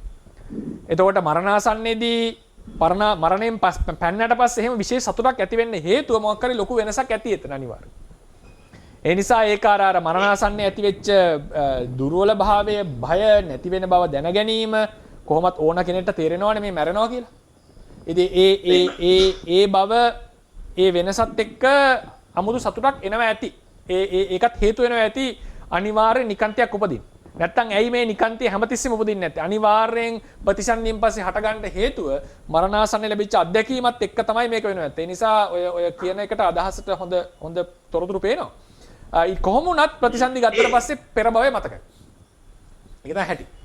ප්‍රතිසන්දි ගත්ත ඕන කෙනෙක් පෙර භවය මතකයි. මොකද සිත්තක්ෂණයනේ වෙනස තියෙන්නේ. නමුත් ඒක ලොකු වෙනසක් හැබැයි. ඉතින් ඒක අමතක වෙන්නේ ගබ්බසීයක සත්වයන්ට මාතෘ ගර්භයේ ඉඳලා පොඩි කාලේ ඉඳන් ටික ටික වර්ධනය වෙනකොට අර මානසිකව දැනුම වර්ධනය වෙන ක්‍රමයට අපි ඔය මනෝවිද්‍යාවෙම කියනවනේ ඒ මොළය ආදී වර්ධනය වෙලා හිමින් හැදෙනකොට තමයි අපේ ඒ මතකයන් අමතක වෙලා යන සමහර අයට ඒක තියෙන අයත් ඉන්නවා. ස්වාමීන් දේශනාවකදී අහන්න ලැබුණ පටිච්චසමුප්පාද දේශනාවකදී මේ අවිද්‍යාව නිසා තමයි මෙතනදී ඔය අමතක වීම සහ ඒ සිද්ධ වෙන්නේ කියලා. ඒ කාරණා ඒකට මෙහෙමයි ඒක ඒකට අමතක වීම කියනවට වඩා අපි කියන්නේ පෙර භවයේ පටිච්චාදක මෝහය කියලා. ඒ නිසා මේ ප්‍රකාශනය මම බැහැර කරන්නේ නැහැ. මම දන්නේ කවුද සානස කෙනෙක් එහෙම පෞද්ගලිකව මම සානසලා කෙනෙක් විවරණ දෙන්න කැමති නැහැ. දෙන්නේ නැහැ කොහොම. ඉතින් මේ ඒ වගේ ප්‍රකාශන මතක විදියට මම අදහස් කරේ ඒ විදියටම ඒක වැලිඩිටියක් තියෙනවා ඒ කතාවේ. ඒ කියන්නේ පෙර භවයේ පටිච්චාදක මෝහය. දැන් අපි කියනවානේ පෙර ಜಾති සිහි කරන එකට අපි මොකද කියන්නේ? ಜಾතිස්සර ඥානය කියලා කියන්නේ. ಜಾතිස්සර ඥානය කියලා අපි ඒකට කියන්නේ. ඒක නිකන් ಜಾතිස්සරේ සතිය කියන්නේ නැහැ. ಜಾතිස්සර ඥානෙ, පුබ්බේ නිවාසානුස්සති ඥානෙ. ඒ නිසා පෙර භවයේ දැනගන්නවා කියන එක සාමාන්‍ය මිනිස්සෙට කල නොහැකි විශේෂ සත්‍යයන්ට විතරක් ලැබෙන හැකියාවක්. ඒක දිනු කරලා ගන්න එකක්, සාංශාරික හුරු වශයෙන් ලැබෙන එකක්, ප්‍රාර්ථනා පරිද්දෙන් ලැබෙන එකක්, ಜಾතිස්සර ඥානය ලබම්වා කියලා පින් කරන්න පුළුවන් කට්ටිය. සහ ඊට පස්සේ මේ භවයෙන් ලැබෙන එක. දැන් ප්‍රේතයන්ට එහෙම අමතක කරන්න බෑ. ඒක මතකයි.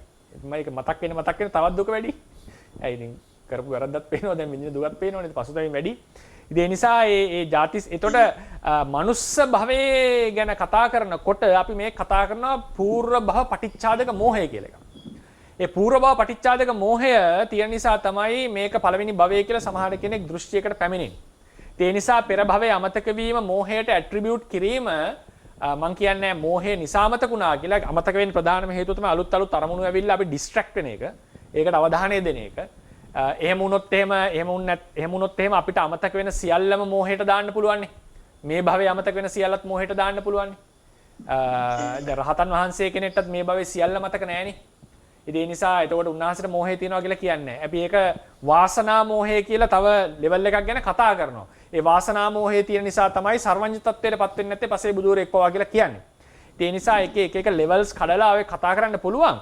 කවුරු හරි කිව්වොත් පෙර භවයෙන් වැසෙන්නේ අවිද්‍යාව නිසා කියලා ඒක මම දන්න තරමින් ධර්මයට එකඟ ප්‍රකාශනය. හැබැයි ඒක විස්තර කරන්න ඕනේ එක ක්‍රමවලට. ඉතින් ඒ නිසා ඒක නිවැරදි. නමුත් මූලිකම හේතුව අමතක වෙන්නට ඩිස්ට්‍රැක්ෂන් එක. ඉතින් හේතුව මොකද්ද? പ്രേත ලෝකයේ പ്രേතයට මතකයි පෙර ආත්ම.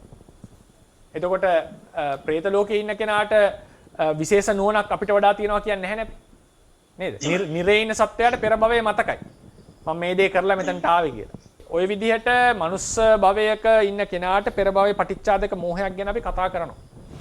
නමුත් ඒක බෙදලා කතා කරන්න ඕනේ. අපි බලන්න ඕනේ යමක් කියන ප්‍රකාශ මේ ඇප්ලයි කරනකොට ඒක මොන භවයට සාපේක්ෂවද, මොන තැනට සාපේක්ෂවද, මොන ලෙවල් එකට සාපේක්ෂවද කියලා ගොඩක් හිතන්නට පැති තියෙනවා. ඒ නිසා තමයි හදිස්සියක් මම ඔව් හෝ නැහැ කියන්න හදිස්සි වෙන්නේ නැත්තේ ඒ වගේ දේවල් වලට.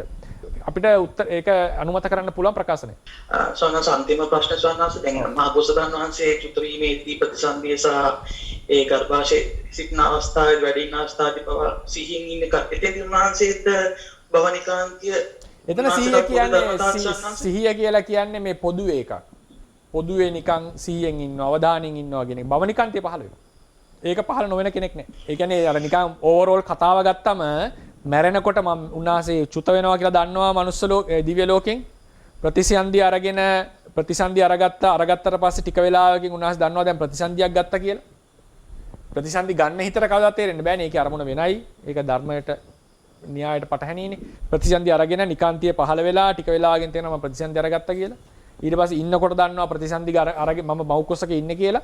මෞකුසෙන් එළියට එනකොට අතිශයම දුෂ්කර අවස්ථාවේදී පවා මම මෞකුසෙන් බිහි වෙනවා කියලා අවධානය තියනවා කියලා කියනවා. පසේ බුදුවරුන්ට ඒ මෞකුසෙන් බිහි වෙන අවස්ථාවේදී ඒ සිහිය පවත්වන්නට බෑ කියලා කියනවා. උන්වහන්සේලාට චුත වීම, පිළිසිඳ ගැනීම, කුසේ ඉඳීම පච්චිම භවික පසේ බුදුවරට. ඒ තුනේදී සිහිය පිහිටනවා එළියට එනකොට පිහිටන්නේ. අග්‍ර ශ්‍රාවක දෙනමට චුත වෙනකොට, පිළිසිඳ ගන්නකොට සිහිය පිහිටනවා. කුසේ ඉන්නකොට සහ එළියට එනකොට පිහිටන්නේ නැහැ කියලා කියනවා. අනිත් සත්‍යෝ සාමාන්‍යයෙන් ඒක ඉතින් එක්සෙප්ෂන්ලා ඉන්න පුළුවන්. සාමාන්‍යයෙන් හතර අවස්ථාවෙම මුලාවටපත් වෙනවා කියලා තමයි කියන්නේ. සාමාන්‍ය. ඉස්සර සඳහන් කරපු ඩිස්ට්‍රැක්ෂන් එක නැහැ කියන එක අදහසද ඩිස්ට්‍රැක්ෂන් එකත් නැති වෙන්න ඕනේ නේ අනිවාර්යෙන්. බෝසන් වහන්සේට මතකයිනේ පෙර ආත්ම භාවය මතකයි. මං හිතන්නේ උන්වහන්සේ ඒක අර ඩිස්ට්‍රැක්ෂන් නැහැ කියන එක තමයි මම අදහස් කරන්නේ. ඔව් ඒ කියන්නේ ඒක ඩිස්ට්‍රැක්ට් වුණත් අර අමතක වෙන්නේ නැහැ උන්වහන්සේට. අමතක වෙන්නේ. හැබැයි එක පසේ මෙහෙම එකක් තියෙනවා. දැන් පසේ බුදුවරුන්ට එළියට එනකොට ඩිස්ට්‍රැක්ට් වෙනවා. ඒක සිහිය නැති වෙනවා. ඒකෙන් අමතක වෙනවා. එක පසේ බුදුවරයෙක් ඉඳලා තියෙනවා.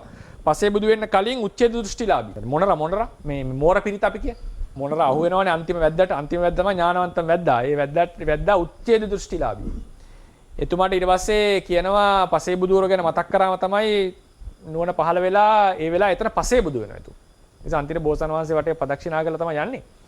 ඉතින් එහෙම පසේ බුදු වෙන්න අවසානාත්ම භාවයේ අඩුපාඩු තියෙන්න පුළුවන් කෙනෙක්ට. අඩුපාඩු තියෙන්න පුළුවන්. ඒ කියන්නේ පෙර දෘෂ්ටි අරන් ඉන්න පුළුවන්. ලොකු අඩුපාඩු තියෙන්න පුළුවන්. ප්‍රමාදී විහාර තියෙනවා. එක පසේ බුදුවරයෙක් මහාන වෙලා පසේ බුදු වෙන්න කලින් දෙපාරක් සිවුරු අරිනවා. තුන්වෙනි පාර තමයි මහාන වෙලා පසේ බුදු වෙන්නේ. ඒ වගේ පසේ බුදුවරුන්ගේ චරිතවල තියෙන්න පුළුවන් උඩපල්ලේ යන අඩුපාඩු වෙන ඒවා. මහා බෝසතාණන් වහන්සේ කෙනෙක්ගේ චරිතය අපි දන්න බුදුවරු කීප දෙනාගෙන තොරතුරු තියෙන්නේ. සහ විශේෂයෙන්ම අපේ බෝසත් වහන්සේ ගැන තොරතුරු තියෙන්නේ.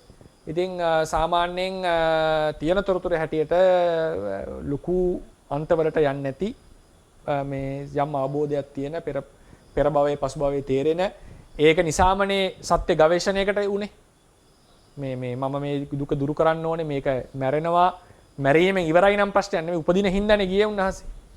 ඒ කියන්නේ ඉපදීම කියන සෙන්ස් එක තිබිලා තියෙනවා උන්වහන්සේට. ඒ නිසා අපිට හිතන්න පුළුවන් උන්වහන්සේට පෙර භවයේ මතකයි. අර මාර පරාජය කරන වෙලාවෙත් කියනවානේ මේ වෙස්සන්තරාත්ම භාවයේ නේද මන් දීපු දන්තික කියලා හැම මතක් කිරීමකුත් කරනවානේ.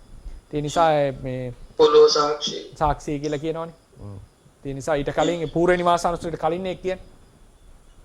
ඉතින් අපි හිතනවා උන්වහන්සේට ජාතිස්සර ඥානෙ අනිවාර්යෙන් තියෙන්න ඇති පස්චිම භවයේ. ඒ නිසා උන්වහන්සේ උප්පත්තියේදී කතා කරලා අර වගේ උප්පත්තියේදී කතා කිරීම කියන එක අපි පෞද්ගලිකව මම දරන්නේ උප්පත්තියේදී කතා කරාට පස්සේ උන්වහන්සේ සාමාන්‍ය කෙනෙක් වෙනවා. ඒක සිදුවීමක් විතරයි. ගිහිල්ලා ගෙදර ගිහිල්ලා කතා කර කර ඉන්නේ නැහැ පොඩි කාලේ. ඒක ඊට පස්සේ ඇවිදින්න බෑ උන්වහන්සේට. උන්වහන්සේ සාමාන්‍යයෙන් කුඩා දරුවෙක් වශයෙන් ඉන්නේ. උන්වහන්සේට එහෙම ලොකු අවධානයක් නැහැ. එහෙම 100ක් තිබුණා නම් එහෙම 100ක් තිබුණා නම් ඉච්චර කතා කරන්න පුළුවන් ඇවිදින්න පුළුවන් 100ක් තිබුණා නම් සතර පෙර නිමිති වලින් මරණය දකින්නේ අම්මගේ මරණය මුලින්. අම්මා දවස් 7 මැරෙනවනේ.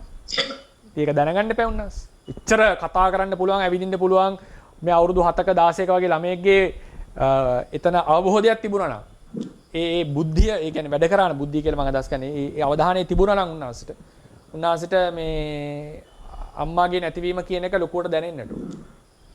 උන්වහන්සේ අහන්නේ මොකද්ද මරණය කියලා චන්නගෙන් එහෙනම්. ඒ වගේ ඥානවන්තයෙක් අහනවා කෙලිම අම්මට මොකද උනේ කියලා ඒ සෙන්ස් එක එන්නට ඕනේ. සංවේගයේ උපදින්නට කාලයක් තියෙන්න පුළුවන් විශේෂ සිද්ධියක්. නමුත් මරණය කියන එක දැනගත්ත දෙයක් වෙන්න ඕන උන්වහන්සේට. ඉතින් ඒක සිදුවීමක්. ඒක ආශ්චර්යමත් සිදුවීමක්. ඒ ඉපදිච්ච වෙලාවේ ඇවිද්දා කතා කරා ඊට පස්සේ උන්වහන්සේ සාමාන්‍ය. ඒතකොට තමයි අසිත තාපසය ගාඩ එක්කන් එනකොට උන්වහන්සේ අතදරුවා එක්කන් එන්නේ. ඒතර ගිහලා නළලේ ගිහිල්ලා කකුල් දෙක වදිනවා. ඇවිදින කෙනෙක් නෙවෙයි. ඇවිදගෙන එන්නේ නැහැ උන්වහන්සේ. අතදරුවේ. මහා ප්‍රජාපතිය කියනවානේ මම කැව්වා, පෙව්වා, කිරි දුන්නා, ඒ ඔක්කොම කරා කියලා. ඒ නිසා මේ ඒක ආශ්චර්යමත් සිදුවීමක් විතරයි. මේ රැස් කරගන්න දෙනා වූ කුසල සම්භාරය තව තවත් ධර්මඥාන, භාවනා ඥාන දියුණු කරගෙන නිවනින් සැනසෙන්නම හේතු වේවා. බුද්ධ ශාසනයේ චිරස්ථිතිය පිණිසත් මේ කුසල කර්මයේ කෙලෙස හේතු වේවා කියලා ප්‍රාර්ථනා කරමු. බුද්ධ ශාසනං චිරන් තිට්ඨතු, බුද්ධ ශාසනං චිරන් තිට්ඨතු, බුද්ධ ශාසනං චිරන් තිට්ඨතු. සාධු සාධු සාධු.